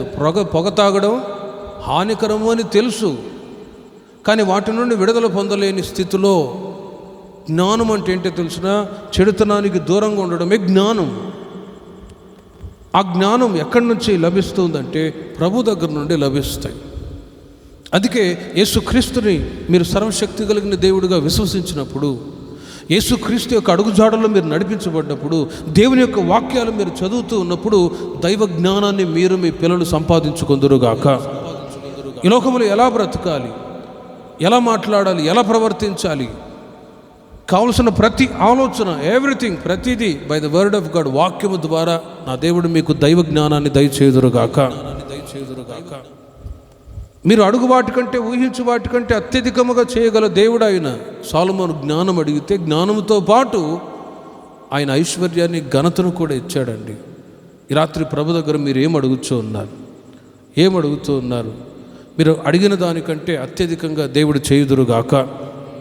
ఉద్యోగం కొరకు, వ్యాపారాలు ఆశీర్వాదకరంగా ఉండాలని, పిల్లల వివాహాలు జరగాలని, ఉద్యోగాల కొరకు, పిల్లల ఫ్యూచర్ కొరకు, ఇంకా ఏ విషయంలో మీరు ప్రార్థన చేస్తూ ఉన్నారో, మీరు ఏ కార్యమైతే అడుగుతారో అడిగిన దానికంటే ఎక్కువగానే నా దేవుడు మీకు చేయుదురుగాక. విశ్వసించిన వాళ్ళు హల్లెలూయా చెప్పండి. హల్లెలూయా, హల్లెలూయా. సొలొమోను అడిగాడు, జ్ఞానం కావాలి. జ్ఞానం కలిగిన స్త్రీ తన ఇంటిని కట్టుకుంటూ ఉంది. ఈరోజున మనిషికి జ్ఞానం కావాలి. జ్ఞానం వలన ఇల్లు కట్టబడును, వివేచన వలన అది స్థిరపరచబడును అని వాక్యం చెప్తుంది. జ్ఞానము లేనందు వలననే ఈ రోజులో కుటుంబ వ్యవస్థ పాడైపోతుంది. జ్ఞానము లేనందు వలననే కుటుంబాల్లో, ఉద్యోగం చేసే స్థలాల్లో కూడా వాళ్ళకున్న ఉద్యోగాన్ని కూడా కోల్పోయి ఈ రోజున అడుక్కు తినే పరిస్థితికి వస్తూ ఉన్నారు. జ్ఞానం లేనందు వలన ఉద్యోగం చేస్తూ ఉన్నారు, మంచిగా వాళ్ళకి జీతాలు కూడా వస్తూ ఉన్నాయి, ఇంకా సంపాదించాలని లంచాలు తీసుకొని పట్టుబడి ఉన్న ఉద్యోగం పోగొట్టుకుంటున్నారు. ఆ తర్వాత కుటుంబంలో దరిద్రత, కుటుంబ వ్యవస్థలో కూడా జ్ఞానము లేనందు వలన గొడవలు, అసమాధానాలు ఇవి ఎదుర్కొంటూ ఉన్నారు. కానీ సొలొమోను అడిగినట్టు ఈ రాత్రి మీరు జ్ఞానాన్ని అడిగి పొందుకొందురుగాక. ఆ జ్ఞానం పరిశుద్ధమైనటువంటి జ్ఞానం. హల్లెలూయా. పరిశుద్ధమైన జ్ఞానం, కనికరముతో, ఇంకా అనేక మంచి సత్క్రియలతో నిండినదే జ్ఞానము. క్రీస్తును ఎరుగుటయే జ్ఞానము అని యోహాను సువార్తలో రాయబడి ఉంది. సొలొమోను ఆ జ్ఞానాన్ని ప్రభు చేత పొందుకొని రాజ్య పరిపాలన చేస్తున్న సమయంలో ఓసారి ఇద్దరికి గొడవ వచ్చింది, ఇద్దరు స్త్రీలకి. ఏంటి ఆ గొడవ అంటే, ఆమె ఒక బాబుని కన్నది, ఈమె కూడా ఒక బాబుని కన్నది. రాత్రికాల సమయంలో ఇద్దరు మంచాన పడుకొని ఉన్నారు. అటొక ఆమె, ఇటొక ఆమె, చిన్న కన్నటువంటి పిల్లల్ని. రాత్రికాల సమయంలో ఒక స్త్రీ ఏం చేసిందంటే, పడుకొని ఉన్నప్పుడు ఆ చిన్న బాబు మీద డొల్లింది నిద్రమత్తులో. అతడు ఊపిరాడక చనిపోయాడు. చనిపోయిన బాబుని తీసుకుని వెళ్ళి ప్రక్కన ఇంకొక ఆమె కన్నది కదా తన సహోదరి, అక్కడ బ్రతికి ఉన్న ఆ బాబుని తన దగ్గర పెట్టుకొని చనిపోయిన బాబుని ఆమె దగ్గర పరుండు పెట్టి మౌనం ఉండిపోయింది. తెల్లారేసరికి ఆమె చూడగా తన బాబు చనిపోయి ఉన్నాడు అని ఎరిగి దుఃఖపడి బాధపడుతుంది. వెంటనే చూసి, వీడు నా బాబు కాదు, ఇదిగో నువ్వు తీసుకున్న వాడే నా కుమారుడు అని ఇద్దరి మధ్యలో గొడవలు వచ్చాయి. సరే, ఈ గొడవని ఎవరు తీర్చేది, ఎవరు సమాధానం చెప్పగలరు? పద వెళ్దాంపా. ఎవరి దగ్గరికి? సొలొమోను రాజు దగ్గరికి. రాజుగారు, మీరే న్యాయ విచారణ చేయాలి. గత రాత్రి ఈమెమో తన కుమారుని చంపేసింది, చనిపోయిన వాడు నీ కుమారుడు అని చెప్పి గొడవ పడుతుంది. ఇప్పుడు మాకు న్యాయ విచారణ చేయండి అని అడిగితే సొలొమోను ఒకే మాట అన్నాడు, ఇదిగో బ్రతికి ఉన్న బాబుని తీసుకొచ్చి టేబుల్ మీద పెట్టండి. ఇదిగో సైనికుడిని ఆజ్ఞాపించాడు, ఆ బ్రతికి ఉన్న బాబుని 2 ముక్కలు చేసి ఇచ్చేసి. ఆ మాటకి చూడండి, నిజమైన తల్లి పరిగెత్తుకొని వచ్చి, రాజుగారు ఆ చిన్న బాబుని చంపొద్దు, సరే నా కుమారుడే, నా బాబే అని అంటుంది కదా, ఇచ్చేసే అని ఆమె బ్రతిమలాడుతూ ఉన్నప్పుడు సొలొమోను చూడండి, దైవ జ్ఞానాన్ని ప్రభు ఇచ్చిన ఆ జ్ఞానాన్ని పొందుకున్న సొలొమోను ఏం చేశాడు తెలుసునా? ఇదిగో ఎవరు కూడా తమ బిడ్డని చంపుకోరు కదా, కన్న బిడ్డని ఎవరు కూడా చంపుకోరు, ఇదిగో ఈమె నిజమైన తల్లి, ఈమెకి ఇచ్చేసేయండి బ్రతికి ఉన్న బాబుని అని చెప్పి బ్రతికి ఉన్న బాబుని ఆ తల్లికి అప్పచెప్పాను. ఆ జ్ఞానానికి అక్కడున్న వాళ్ళందరూ కూడా ఆశ్చర్యపోయారు. దేవునికి మహిమ కలుగునుగాక. దేవుడు ఇచ్చేటువంటి జ్ఞానం ఏం చేస్తుందో తెలుసునా? కాపాడుతుంది, ప్రొటెక్షన్ ఇస్తుంది. కాబట్టి ఆ జ్ఞానం ప్రభు దగ్గర మీరు అడిగి పొందుకోవాలి. రాత్రి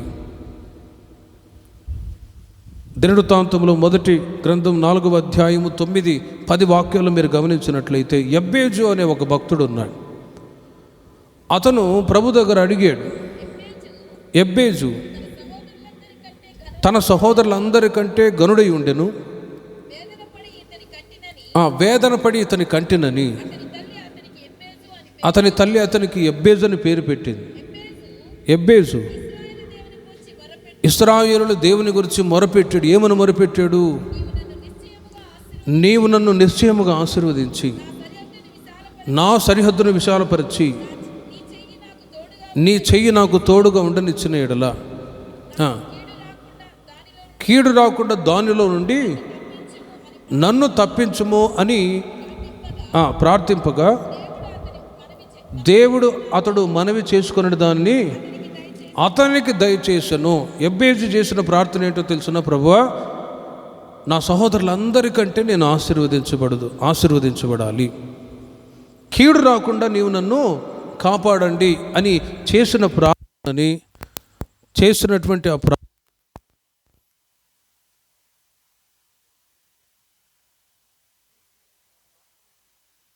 రాత్రి మీరు కూడా అడుగు వాటికంటే ఊహించు వాటికంటే అత్యధికముగా శక్తి కలిగిన దేవుడు ఇదిగో మన మధ్యలో సంచరిస్తూ ఉన్నారు. హల్లెలూయా.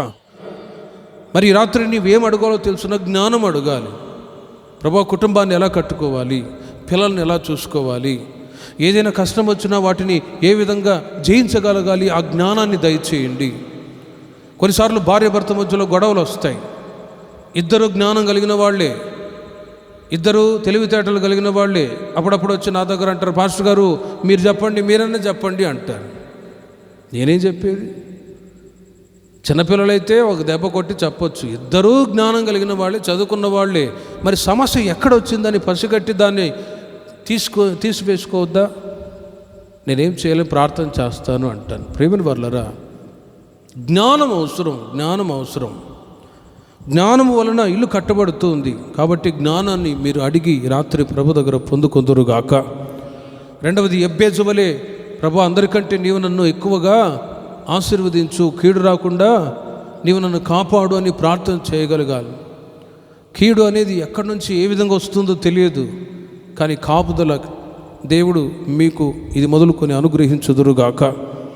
హెబ్రీయులకు రాసిన పత్రిక 11వ అధ్యాయం 17వ వాక్యం 19వ వాక్యాన్ని కూడా మీరు చూడండి. మరి ఒక మాట మీకు తెలియచేస్తాను. మృతులను సహితము అబ్రహాము శోధింపబడి విశ్వాసమును బట్టి ఇస్సాకును బలిగా అర్పించెను. ఎవడు ఆ వాగ్దానమును సంతోషముతో అంగీకరించెను, ఇస్సాకు వలనైనది నీ సంతానమనబడును.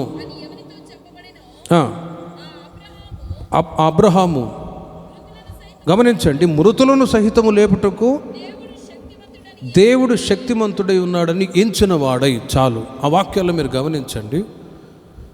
ఒకటి, ఆయన రక్షించుటకును నశింపచేయుటకును శక్తిమంతుడై ఉన్నాడు. రెండవది, అడుగు వాటికంటే ఊహించు వాటికంటే అత్యధికమైన కార్యాలు ఇది మొదలుకొని నా దేవుడు మీ పట్ల చేయుదురుగాక. మూడవదిగా, మృతులను సహితము లేపుటకు దేవుడు శక్తిమంతుడై ఉన్నాడు. అబ్రహాము గురించి వ్రాయబడిన మాటలవి. అబ్రహాము దేవుని చేత ఆశీర్వదించబడ్డ వ్యక్తి. అన్ని విషయాలలో ప్రభు ఆశీర్వదించాడు, కానీ సంతానము ఒకటి లేదు. ఆ సమయంలో అబ్రహాం బాధపడిపోతున్నాడు. ప్రభువా, ఆస్తి ఉంది, పశువులు ఉన్నాయి, ఆ తర్వాత వెండి బంగారు, పని మనుషులు, పశువులు, భూమి అంతా, పొలం సమృద్ధిగా ఆశీర్వదించావు, కానీ పిల్లలు లేరు కదా, ఏం ప్రయోజనం? దేవుడు అంటాడు, అబ్రహాం భయపడవద్దు, నిశ్చయముగా నేను నీతో చెప్తున్నాను, నిన్ను ఆకాశ నక్షత్రాల వలె ఇసుక రేణువుల వలె నిన్ను విస్తరింప చేస్తాను, నీకు సంతానం ఇస్తాను అని దేవుడు చెప్పాడు. ఆలోగా సంతానం లేకపోగా శారా తొందరపడి, అయ్యా ఇదిగో నా పని మనిషి ఉంది హాగర్, ఆమెను పెళ్లి చేసుకోను. సరే, ఆమెకు పిల్లలు కలిగారు, ఈమెకు పిల్లలు లేరు. వాళ్ళిద్దరి మధ్యలో గొడవలు జరిగింది. కొంతకాలానికి మరలా అబ్రహాంకి దేవుడు సంతానం ఇచ్చాడు. సంతానలేమి లోటును కూడా ప్రభు తీర్చాడు. ఇస్సాకు అని పేరు పెడితే వాడు ఎదుగుతూ ఉన్నాడు. ఒక 12 సంవత్సరాల వయసు వచ్చినప్పుడు అబ్రహాంకి ఒక పరీక్ష, అగ్ని పరీక్ష. ఇదిగో అబ్రహాం, నీ ఒక్కనొక కుమారుడైన ఇస్సాకును మోరియా దేశానికి వెళ్ళి అక్కడ ఒక పర్వతం మీద నీ కుమారుని బలి అర్పించు అని ఒక మాట చెప్పాడు. అప్పుడు అబ్రహాము ఆలోచిస్తూ ఉన్నాడు, ప్రభు దేవుడు నరబలి కోరేవాడు కాదు కదా, మరి ఎందుకు నరబలి కోరుతున్నాడు అని ఆలోచిస్తూ ఒకవేళ నేను దేవునికి విరోధంగా పాపం చేశానేమో, అందుకే నా కుమారుణ్ణి నరబలి ఇవ్వమని అడుగుతున్నాడని ఇక ఆలోచిస్తూ, సరే ఏదేమైనా కూడా దేవుడు చెప్పినట్లుగా నేను వెళ్ళాలి అని తన కుమారుడైన ఇస్సాకును తీసుకుని వెళ్ళి మోరియా దేశంలో మోరియా పర్వతాల్లో ఒక పర్వతం మీదకి ఎక్కి ఆ పర్వతం మీద పొలాలు ఏరుకొని అక్కడ వాటిని ఒక కుప్పేసి వాటిని పేర్చి దాని మీద ఇస్సాకును పరుండబెట్టి కత్తి తీసి వధించబోతూ ఉన్నాడు. ప్రియమైన వారలారా, దేవుడు మాట్లాడుతూ ఉన్నాడు, ఇదిగో అబ్రహాం, నీ ఒక్కడై ఉన్న నీ కుమారుని మీద కత్తి వేయవద్దు. ప్రభు నువ్వే కదా చెప్పింది అని అంటే 22వ అధ్యాయం 12వ వాక్యంలో దేవుడు అంటాడు, ఇదిగో అప్పుడు ఆయన ఆ చిన్నవాని మీద నీవు చేయి వేయవద్దు, అతనిని ఏమీ చేయవద్దు, నీకు ఒక్కడే ఉన్న నీ కుమారుని నాకియ వెనుదీయలేదు గనుక నీవు దేవునికి భయపడువాడువో అని ఇందువలన నాకు కనబడుచు ఉన్నది. హల్లెలూయా. ఒక కన్ఫర్మేషన్, అబ్రహాము నాకు నిజంగా భయపడుతూ ఉన్నాడా లేదా? భయపడేవాడు దేవుడు చెప్పినట్లుగా చేస్తాడంతే. కాబట్టి నిజంగా నాకు అబ్రహాము భయపడేవాడు అని ఎరిగి నిత్య నిబంధన చేస్తూ ఉన్నాడు. ఆకాశ నక్షత్రాల వలె ఇసుక రేణువుల వలె నీ సంతతిని విస్తరింప చేస్తాననే వాగ్దానం అబ్రహాము జీవితంలో అక్షరాల నెరవేర్చి ఆయన సంతతిని దేవుడు విస్తరింప చేశాడు. దేవునికి మహిమ కలుగునుగాక. మృతులను సహితము లేపుటకు దేవుడు శక్తిమంతుడై ఉన్నాడు. మరి ఎవరిని మృతుల్లో నుండి లేపటానికి శక్తి కలిగిన వాడు అంటే అందరూ లేపబడలేరు. క్రొత్త నిబంధన కాలంలో యోహాను సువార్త 10వ అధ్యాయంలో మీరు గమనించండి, ఓసారి లాజరు అనే వ్యక్తి చనిపోయాడు. అతను చాలా దైవభక్తి కలిగిన వాడు. మార్తా మరియా అనే ఇద్దరు సహోదరులు కూడా ఉన్నారు. లాజరు ఓసారి చనిపోయాడు. ఒక 4 రోజుల తర్వాత యేసు ప్రభు వారు వస్తే మార్తా అంటది, ప్రభా అప్పుడే ఉన్నట్లయితే మా సహోదరుడు చనిపోయేవాడు కాదు కదా, ఇప్పుడు చనిపోయాడు అన్నప్పుడు మార్తా ఆలోచనలు వేరున్నాయి, మరి ఆలోచనలు వేరుగా ఉన్నాయి. మార్తాతో అంటారు, ఇదిగో నేనే పునరుత్థానమును జీవమునై ఉన్నాను అన్నారు. ఆ మాట నిజమే కదా, నిజమే ప్రభువా, ఇప్పుడు కాదు కదా లేపబడేది, అంత్యదినములో లేపబడతారు కదా చనిపోయిన వాళ్ళు, ఇప్పుడు కాదు కదా అంటే లేదు. ఎక్కడున్నాడు లాజరు చనిపోయి 4 రోజులైంది. ఇప్పుడు సమాధి దగ్గరికి వెళ్తే కంపు వాసన వస్తుంది, కంపు కొట్టిపోయి ఉంటాడు. అక్కడికి ఎందుకు బోధకుడు అని అంటే వెళదాంపా. ప్రేమైన వారలారా, మరియా అవిశ్వాసం, మరియా విశ్వాసంతో కనిపెడుతుంది ప్రభు చెప్పిన మాటలు. మార్తా అవిశ్వాసంతో మాట్లాడుతూ ఉంది. ఏమని? చనిపోయి 4 రోజులైంది, ఇప్పుడు ఎందుకులే సమాధి దగ్గరికి. యేసుక్రీస్తుతో ఉన్నటువంటి ఆమెనే యేసుక్రీస్తు వారు చెప్పినటువంటి ప్రతి మాటని ఆలకించి నడిపించబడుతున్న వ్యక్తియే. కానీ అవిశ్వాసం. బ్రతికి ఉన్న లాజర్ని, చనిపోయిన లాజర్ని మరలా బ్రతికిస్తారా లేదా? ఇది అసాధ్యం, అంత్యదినములలో లేపబడతారు, ఇప్పుడు కాదు కదా అంటది. కానీ ప్రేమిల వర్లరా, మార్త యొక్క అవిశ్వాసాన్ని బట్టి యేసుప్రభు వారు కన్నీళ్లు విడిచి, మార్తా పద సమాధి దగ్గరికి వెళ్దాంపా. అక్కడికి వెళ్ళి యేసుక్రీస్తు వారు ఒక మాట పలుకుతున్నారు, లాజరు బయటికి రా అనగానే చనిపోయిన లాజరు ఆ గుహలో నుండి బయటకు వచ్చేసాడు. హల్లెలూయా. చనిపోయిన లాజరు మరలా తిరిగి బయటకు వచ్చేసాడండి. దేవుని దయ వల్ల ఆ లాజరు సమాధి కూడా యెరూషలేములో చూశాను. ఒక క్రింద మెట్లు గుహ ఉంది, ఆ గుహలో పరుండు పెడితే అక్కడ ఆ రోడ్డు మీద రోడ్డు ఉంది, ఆ పైన నిలిచి కేకల వేగ చనిపోయిన లాజరు బ్రతికి ఆయన సజీవునిగా తిరిగి వచ్చేసాడు. మృతులను సహితము లేపుటకు దేవుడు శక్తిమంతుడై ఉన్నాడు అని ఎంచినవాడై అబ్రహాము విశ్వసించాడు.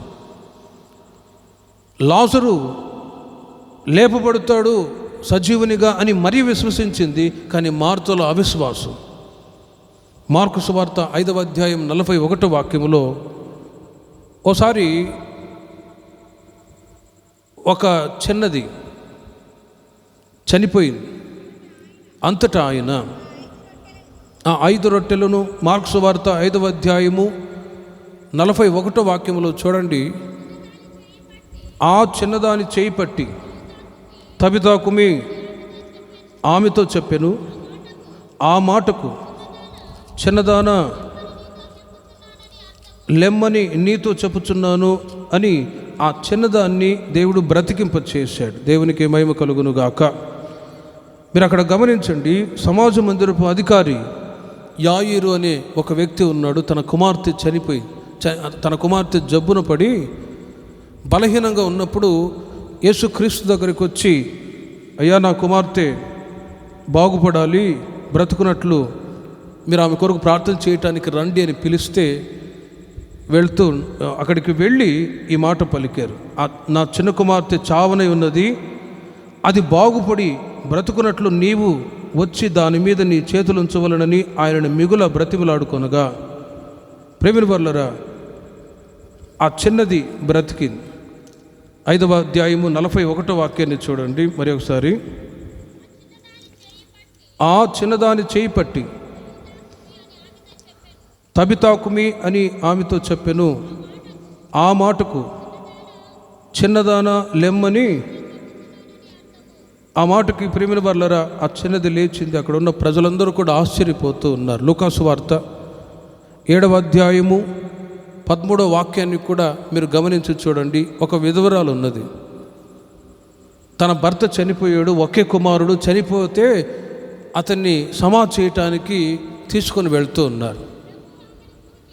ఆమె మీద కనికరపడి, ఆమె ఎందుకు కనికరపడి ఏడవద్దమ్మా అని చెప్పి పాడిన ముట్టుగా చనిపోయినట్టు మోయిచున్న వారు నిలిచిరి.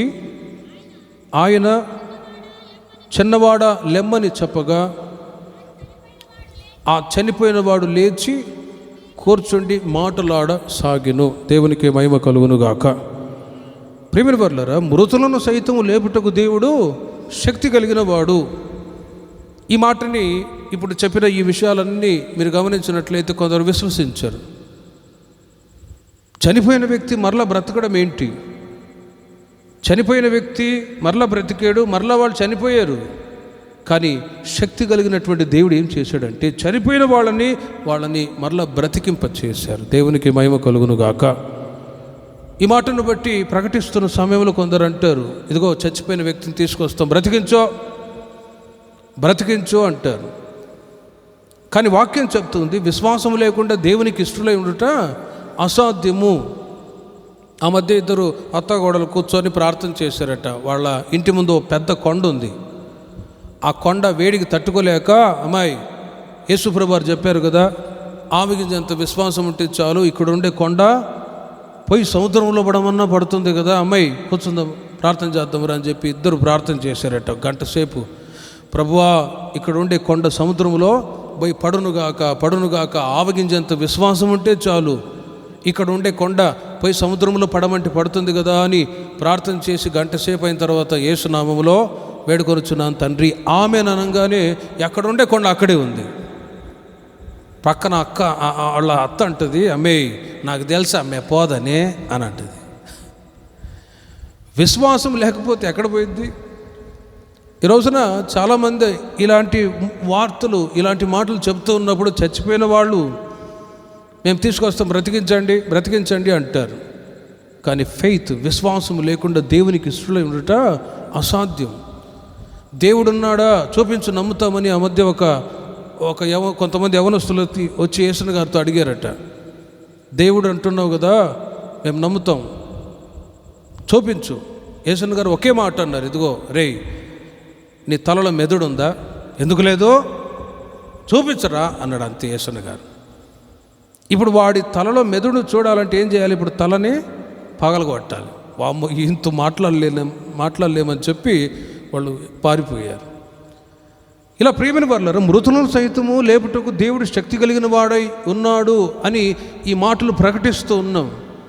ఎంతోమంది మహానుభావులు చనిపోయారు, కానీ తిరిగి లేచింది ఎవరో తెలుసునా? నేను ప్రకటిస్తున్న యేసుక్రీస్తు మాత్రమే. చప్పట్లు కొట్టండి అందరూ గట్టిగా. నేను ప్రకటిస్తున్న యేసుక్రీస్తు మాత్రమే ఆయన మరణాన్ని జయించి తిరిగి లేచిన సజీవుడు. కనుకనే ధైర్యంగా క్రీస్తుని గురించి ఈ పూట వాక్యాన్ని మీకు ప్రకటిస్తూ ఉన్నాను. ఆయన మరణాన్ని జయించి తిరిగి లేపబడకపోయి ఉంటే మేము చెప్పే సువార్త వ్యర్థము.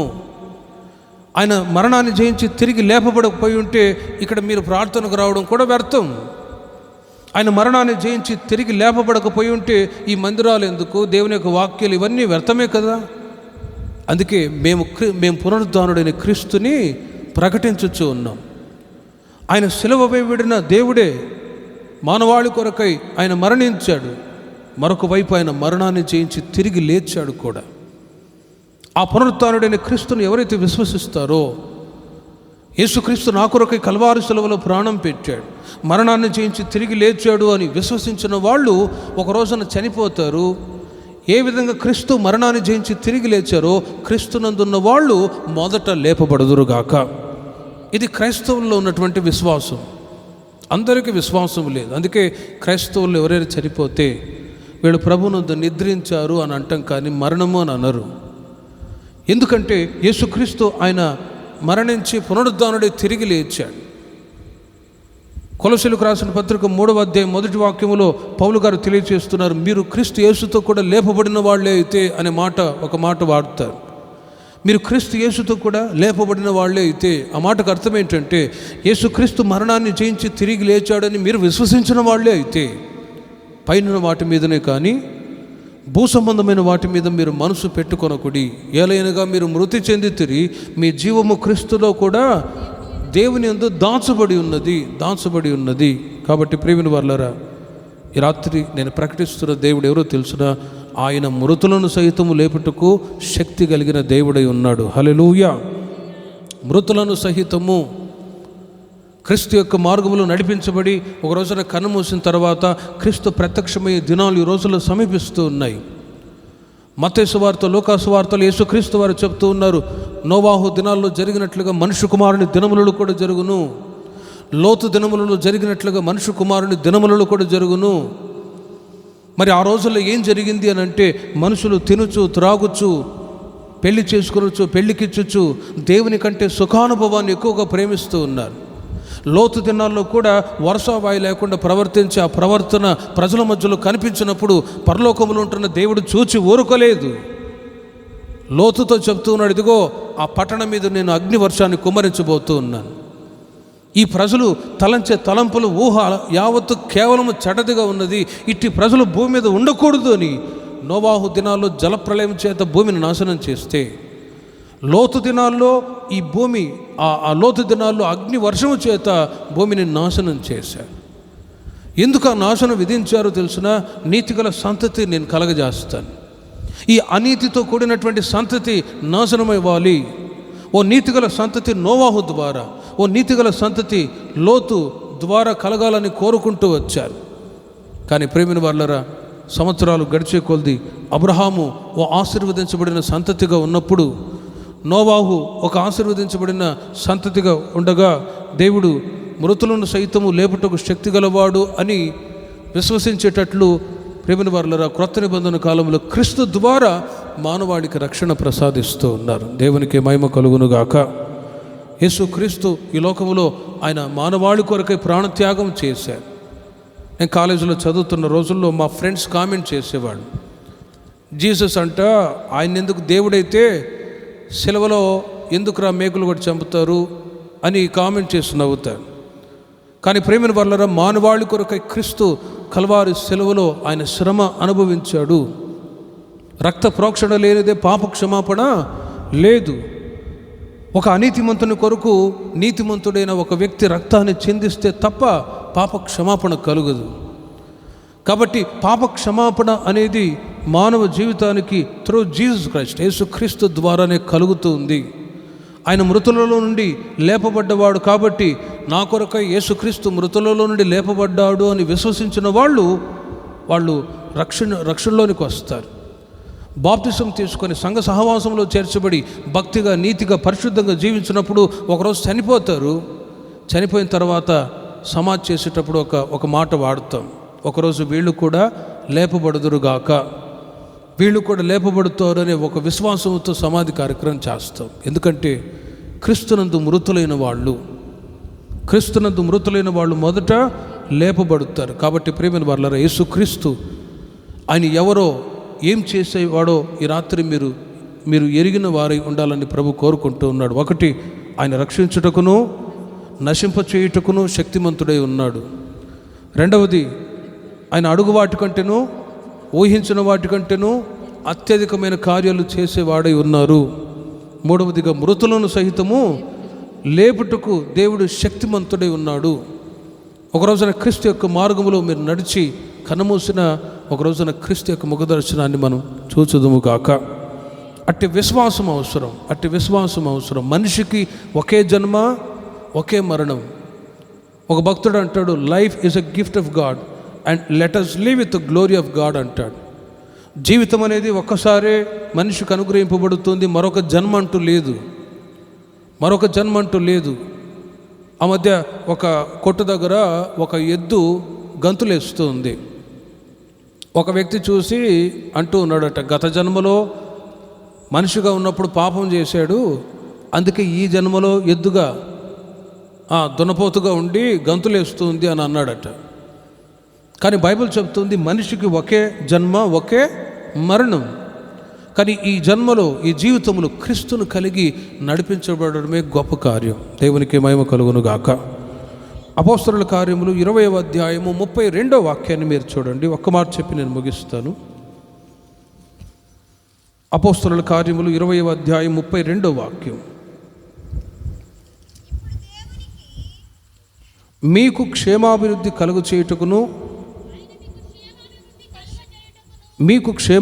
కలుగు చేయుటకును పరిశుద్ధపరచబడిన వారందరిలో స్వాస్థ్యం అనుగ్రహించుటకును శక్తిమంతుడు. ఆ పై నుండి వాక్యాలు కూడా చదవండి.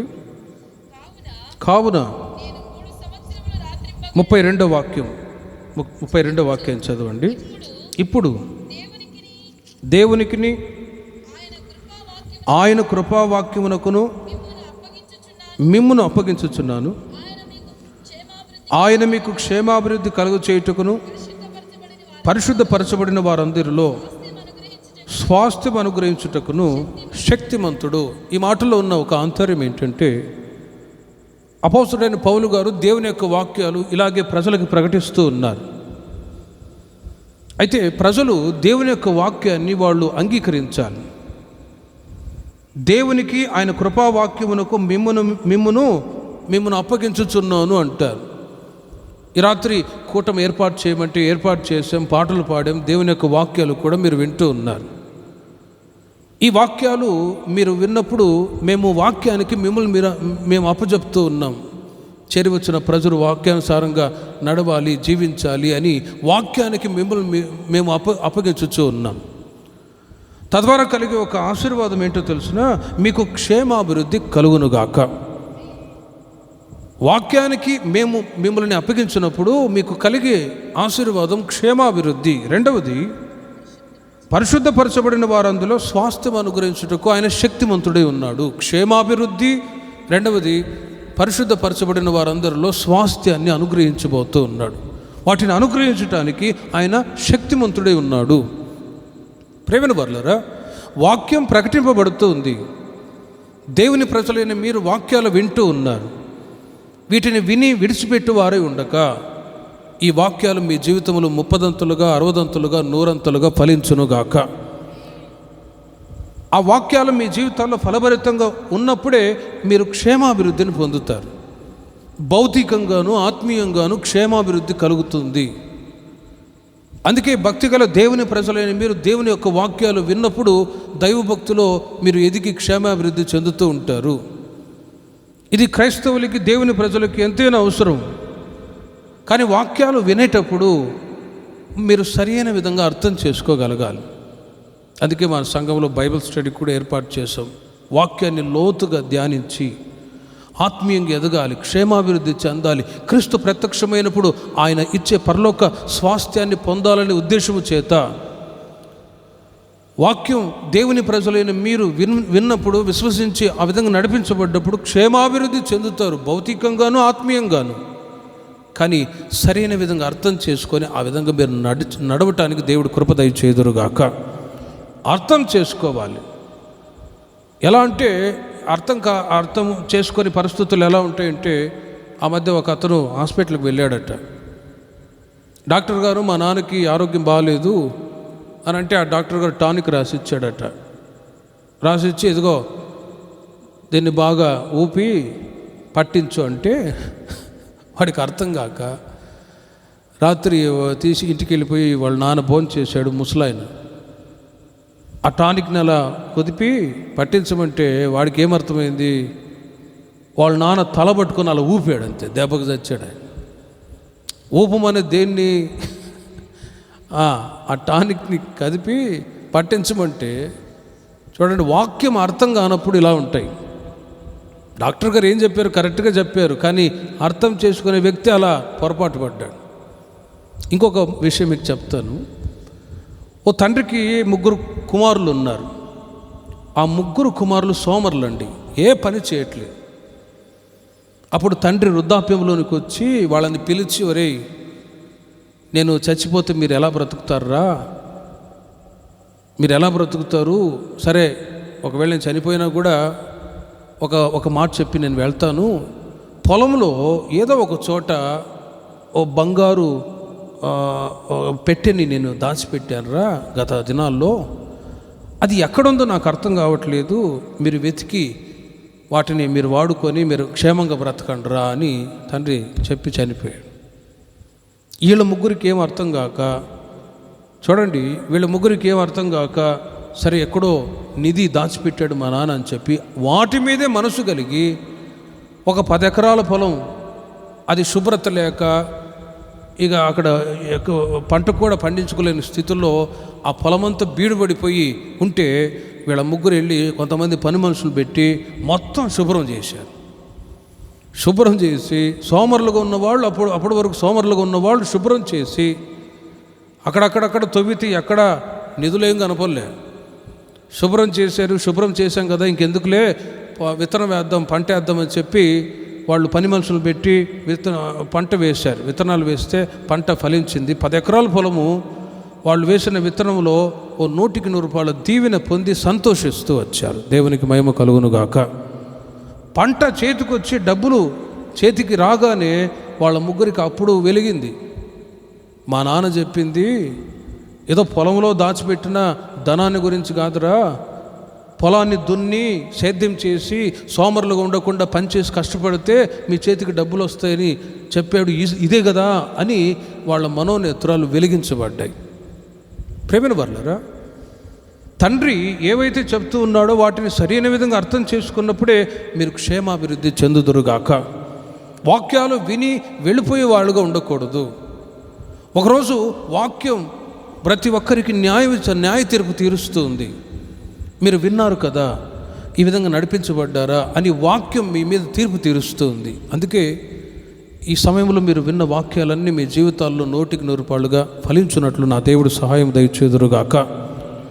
మీరు విని ఆ విధంగా నడిపించబడ్డప్పుడు ఆత్మీయ క్షేమాన్ని పొందుతారు. యేసుక్రీస్తు వారు చెప్తూ ఉన్నారు, మీరు ఆహారాన్ని గురించి కానీ రేపటి గురించి కానీ వస్త్రాల గురించి కానీ చింత చేయవద్దు, మీరు పరలోక రాజ్యాన్ని నీతిని మొదట వెతుకుడి, అప్పుడు అవన్నీ మీకు అనుగ్రహింపబడును గాక.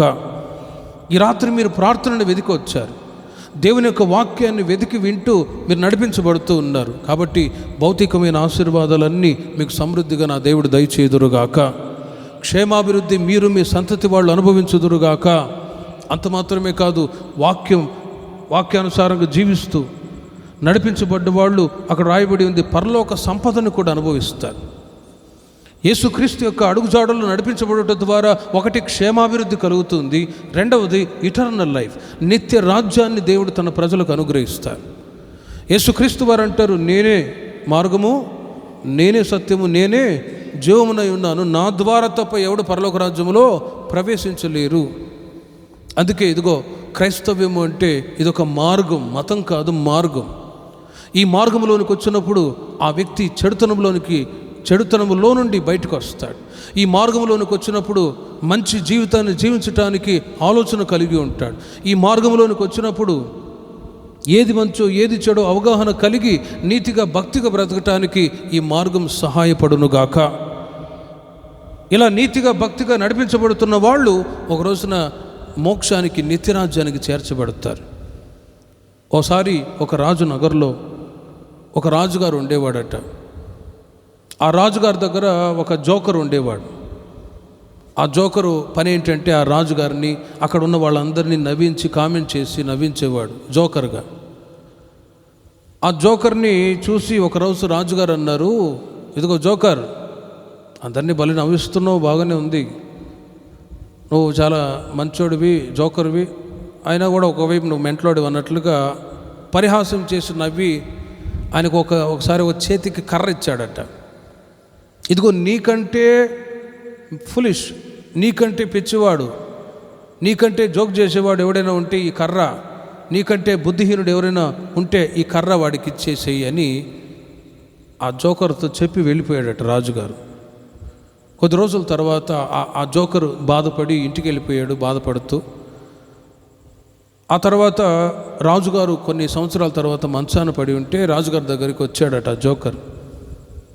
ఆ రాజుగారి దగ్గరికి ఒక మాట అడిగారు. ఆయన రాజుగారి దగ్గరికి వచ్చి, రాజా, నువ్వు ఇప్పుడు చనిపోబోతున్నావు, చచ్చిపోయి ఎక్కడికి వెళ్తావు అని అడిగాడు. నాకు తెలియదు అన్నాడండి ఆ రాజుగారు. ఆ తర్వాత గతంలో ఇచ్చాడు కదా ఒక కర్ర, ఆ కర్ర తీసుకొచ్చి రాజుగారు, ఇదిగో ఈ కర్ర తీసుకో, నీకంటే ఎవరైనా బుద్ధిహీనుడు కనబడితే ఈ కర్ర ఇవ్వమని చెప్పావు కదా, నాకంటే బుద్ధిహీనుడు నువ్వే, ఇదిగో పట్టుకో, కర్ర చేత పట్టుకో. ఎందుకు అనంటే, ఎక్కడికి చనిపోయిన తర్వాత ఎక్కడికి వెళ్తాను అనే ఒక అవగాహన లేకుండా నువ్వు ఉన్నావు కదా, నీకంటే మూర్ఖుడు, బుద్ధిహీనుడు ఎవడు లేడు. నేను చచ్చిపోతే పరలోక రాజ్యానికి వెళ్తాను అనే విశ్వాసం ఉన్నది అన్నాడండి. చప్పట్లు కొట్టండి గట్టిగా. అతను అన్నమాట, నేను ఇప్పుడు చనిపోతే పరలోకానికి వెళ్తాననే విశ్వాసం ఉంది, ఆ విశ్వాసం నీకు లేదు, నువ్వు ఒక నాస్తికుడివి అని ప్రేమల వల్ల అతని గురించి మాట్లాడి మౌనంగా వెళ్ళిపోయాడండి. ఎందుకు ఈ మాట చెప్తున్నానంటే, యేసుక్రీస్తు ఈ లోకంలో మార్గాన్ని చూపి పరలోక రాజ్యానికి తన ప్రజల్ని సిద్ధపరచడానికి ఈ లోకానికి వచ్చారు. కనుకనే ఈ శుభవేళ, ఈ ప్రార్థన కూడికలో ఆయన పరలోక స్వాస్థ్యాన్ని కూడా మీకు అనుగ్రహించుటకు శక్తిమంతుడై ఉన్నాడు అని విశ్వసించి పరలోక రాజ్యానికి, ప్రభు యొక్క రాకడకై మనమందరము సిద్ధపడదాం. అట్టి కృప నా దేవుడు మీకు అనుగ్రహించుదురుగాక. ప్రార్థన చేసుకుందాం. విన్న వాక్యాన్ని బట్టి అందరూ ఓ చిన్న ప్రార్థన చేసుకుందాం. మన ప్రభు గొప్పవాడు, ఆయన అధిక శక్తిమంతుడై ఉన్నాడు. బాప్తిస్మమిచ్చే యోహాను గారు ఆయన గురించి చెప్తున్నారు, ఈయన నాకంటే ప్రముఖుడు,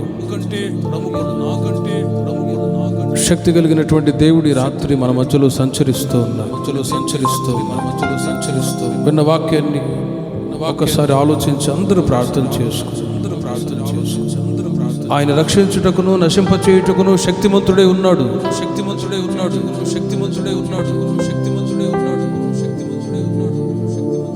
దానియేలు సింహాల గుహలో వేయబడ్డాడు. అయినా కూడా తాను చేసిన ప్రార్థనను బట్టి దేవుడు రక్షించాడు. రాత్రి అందరూ ప్రార్థన చేసుకుందాం. ప్రభువా, దానియేలు వలె ముమ్మారు నేను ప్రార్థన చేస్తాను. నన్ను, నా కుటుంబాన్ని, నా పిల్లల్ని మీరు కాపాడండి. సాతానుడు ఎవరిని మృంగుతున్నాను వెతుకుతూ తిరుగుతున్న ఈ రోజుల్లో నా కుటుంబానికి మీ కాపుదల దయచేయమని అడుగు. నా పిల్లలకు మీ కాపుదల దయచేయమని అడుగుదాం. ఆయన రక్షించుటకు శక్తి కలిగిన వాడే ఉన్నాడు. ఇశ్రాయేలు ప్రజలు ఐగుప్తులో నుంచి విడుదల చేయబడి ఎర్ర సముద్రాన్ని దాటలేని పరిస్థితుల్లో భయంతో ఉన్నప్పుడు మోషే ద్వారా వారితో చెప్తూ ఉన్నాడు, మీరు భయపడకుడి, నేడు చూచుచున్న ఐగుప్తీయులని మరి ఎన్నడూ కూడా చూడరు. యెహోవా మీ పక్షమని యుద్ధము చేయను, మీరు ఊరకయే ఉండుడి. మౌనంగా ఉండి ఇశ్రాయేలు ప్రజలు కనిపెట్టినప్పుడు రక్షకుడైన దేవుడు వారి మధ్యలో ప్రత్యక్షమై ఎర్ర సముద్రాన్ని రెండు పాయలుగా చేసి ఆరున నేల మీద నడిపించిన ఆ శక్తి కలిగిన దేవుడి రాత్రి నీ ఎదుటే నిలిచి ఉన్నాడు. విశ్వాసంతో అడగండి. ప్రభువా, నీవు శక్తి కలిగిన దేవుడు. ఆ జీవితంలో, నా పిల్లల జీవితాల్లో మీరు శక్తి గల కార్యాలు చేయండి. సాతాను యొక్క తంత్రములన్నీ కూడా లయపరచబడాలి. లయపరచబడాలి. సహాయం దయచేయమని అడగండి. సహాయం దయచేయమని అడగండి. అడుగు వాటికంటే, ఊహించు వాటికంటే శక్తిగల కార్యాలు చేసే దేవుడు నీ ఎదుట నిలిచి ఉన్నాడు. నీ ఎదుట నిలిచి ఉన్నాడు. నీ ఎదుట నిలిచి ఉన్నాడు. నువ్వు అడగాలి. రాత్రి జ్ఞానం అడగాలి. ఎవరికి వాళ్ళే ప్రార్థన చేసుకోవాలి. సొలొమోన్ నీకేం కావాలి అన్నప్పుడు సొలొమోన్ అడిగాడు, నాకు జ్ఞానాన్ని దయచేయి, జ్ఞానాన్ని దయచేయి. ప్రియ సహోదరి సహోదరుడై రాత్రి నీవు జ్ఞానాన్ని అడిగి పొందుకొందువుగాక. యబ్బేజు తన సహోదరులందరికంటే ఎక్కువగా ఆశీర్వదించబడాలని కోరుకున్నాడు కాబట్టి అతని మనవి ఆలకింపబడెను. ఈ రాత్రి నీ మనవి కూడా ప్రభు ఆలకిస్తూ ఉన్నాడు. విశ్వాసంతో అడగండి. విశ్వాసంతో అడుగుతూ ఉన్నాడు. ప్రభు నాకు జ్ఞానాన్ని దయచేయి.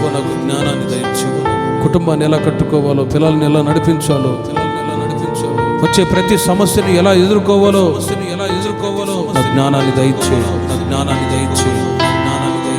మృతులను సహితము లేపటకు దేవుడి శక్తి కలిగిన వాడు. యేసుక్రీస్తు ఆయన మరణాన్ని జయించి తిరిగి లేచిన వాడు. ఆయన ఎందుకు విశ్వసించిన వాళ్ళు కూడా ఒక రోజున లేపబడుదురుగాక. ఇదిగో ఒక శుభప్రదమైన నిరీక్షణతో కూడిన మాట దేవుడు నీతో మాట్లాడుతూ ఉన్నాడు. మృతులను సైతం లేపుటకు దేవుడు శక్తి కలిగిన వాడు. యేసుక్రీస్తు ఆయన మరణాన్ని జయించి తిరిగి లేచిన దేవుడు. లాజరు బయటికి రమ్మని పిలవంగానే చనిపోయిన లాజరు బ్రతికింపబడ్డాడు. యాయిరు కుమార్తె చనిపోయినప్పుడు చిన్నదానా లెమ్మని పలికినప్పుడు ఆ చిన్నది బ్రతికింపబడింది. ఈ రాత్రి మృతులను సైతము లేపటానికి శక్తి కలిగిన దేవుడు నీ ఎదుటే ఉన్నాడు. ప్రభు నీవు నా కొరకై మరణాన్ని చేయించి తిరిగి లేచాను. నేను కూడా మీ నిత్య రాజ్యానికి వారసురాలుగా ఉంటున్నట్లు సహాయం ఎంతటి కార్యమైన చేయటానికి ఆయన శక్తి కలిగిన దేవుడు. కానీ విశ్వసించగలగాలి. నీవు నమ్మిన ఎడల దేవుని మహిమను చూస్తావు. మార్తా యేసుక్రీస్తు వారు చెప్పిన ఆ మాటని మీరు విశ్వసించారు. అవిశ్వాసాన్ని బట్టి యేసుక్రీస్తు వారు కన్నీళ్లు విడిచారు. ఈ రాత్రి అవిశ్వాసముతో కాకుండా విశ్వాసముతో అడుగు. ఒకవేళ అనారోగ్యంతో వచ్చి ఉంటే నా దేవుడు తన హస్తాన్ని చాపి నిన్ను ముట్టి స్వస్థపరచునుగాక. ఒకవేళ కన్నీటితో వచ్చి ఉంటే నా దేవుడు నీకున్న కన్నీళ్లను నాట్యముగా మార్చునుగాక. విశ్వాసముతో అడగండి. ప్రభు నీ ప్రార్థన ఆలకిస్తూ ఉన్నాడు.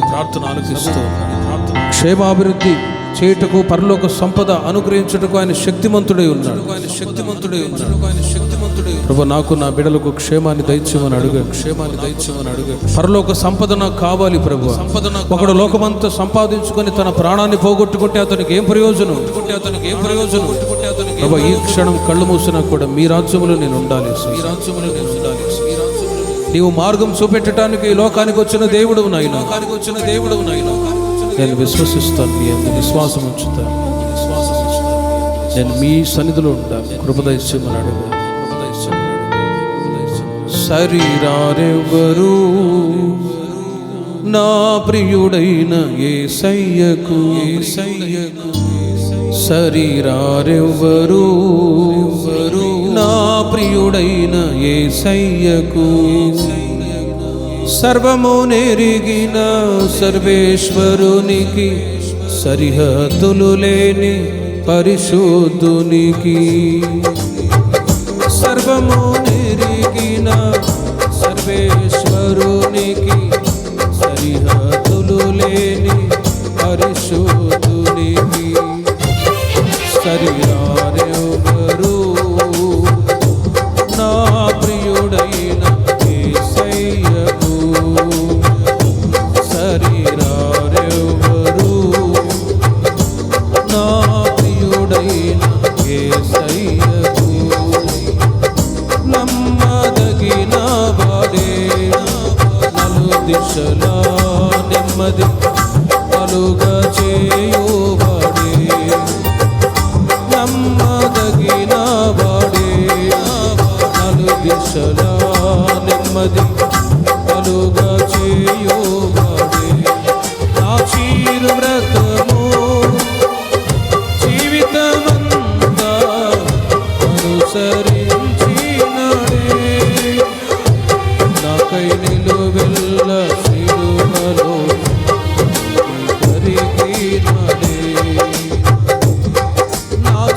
నిర్వ్రతము జీవితమంతా అనుసరించినడే నాకై నిలువెల్ల సిలువలో కరిగినడే సరిరారెవ్వరు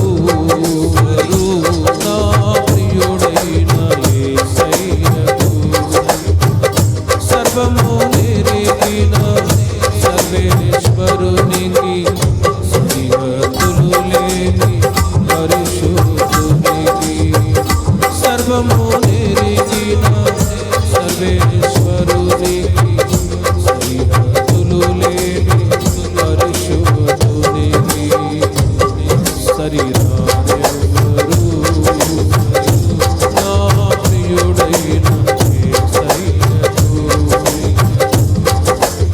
ఆరోగ్య ప్రదాతయే సంపూర్ణ స్వస్థత అనుగ్రహించుబడే ఆరోగ్య ప్రదాతయే సంపూర్ణ స్వస్థత అనుగ్రహించుబడే ఆశ్చర్య క్రియలు జీవితమంతా చేయుచు తిరిగినాడే నాకై కొరడాల దెబ్బలను అనుభవించినాడే ఆశ్చర్య క్రియలు జీవితమంతా చేయుచు తిరిగినాడే నాకై కొరడాల దెబ్బలను అనుభవించినాడే సరిరారెవ్వరు నా ప్రియుడైన యేసయ్యకు సరిరారెవ్వరు నా ప్రియుడైన యేసయ్యకు పునరుత్థానుడే జయశీలి మృతిని జయించి లేచినాడే పునరుత్థానుడే జయశీలి మృతిని జయించి లేచినాడే శ్రేష్టమైన పునరుత్థాన బలము ఇచ్చినాడే నాకై అతి త్వరలో మహిమతో రాయన్నాడే శ్రేష్టమైన పునరుత్థాన బలము ఇచ్చినాడే నాకై అతి త్వరలో మహిమతో రాయన్నాడే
సరిరారెవ్వరు సరిరారెవ్వరు నా ప్రియుడైన యేసయ్యకు సరిరారెవ్వరు సరిరారెవ్వరు సరిరారెవ్వరు నా ప్రియుడైన యేసయ్యకు అందరూ చప్పట్లు కొడుతూ ప్రభునామాన్ని ఘనపరుచుదాం. యేసయ్యకే మహిమ కలుగునుగా. యేసయ్య నామానికి స్తుతి కలుగునుగా, స్తుతి కలుగునుగా. ఓ తీర్మానంతో యేసయ్య నీవు శక్తి కలిగిన దేవుడవని నేను విశ్వసిస్తూ ఉన్నాను. నా జీవితంలో మీరు కార్యాలు చేయండి అని ప్రార్థన చేసుకోండి. నిశ్చయముగా మీరు కోరుకున్న కార్యాలు దేవుడు సఫలపరచును గాక. ప్రార్థన చేసుకుందాం.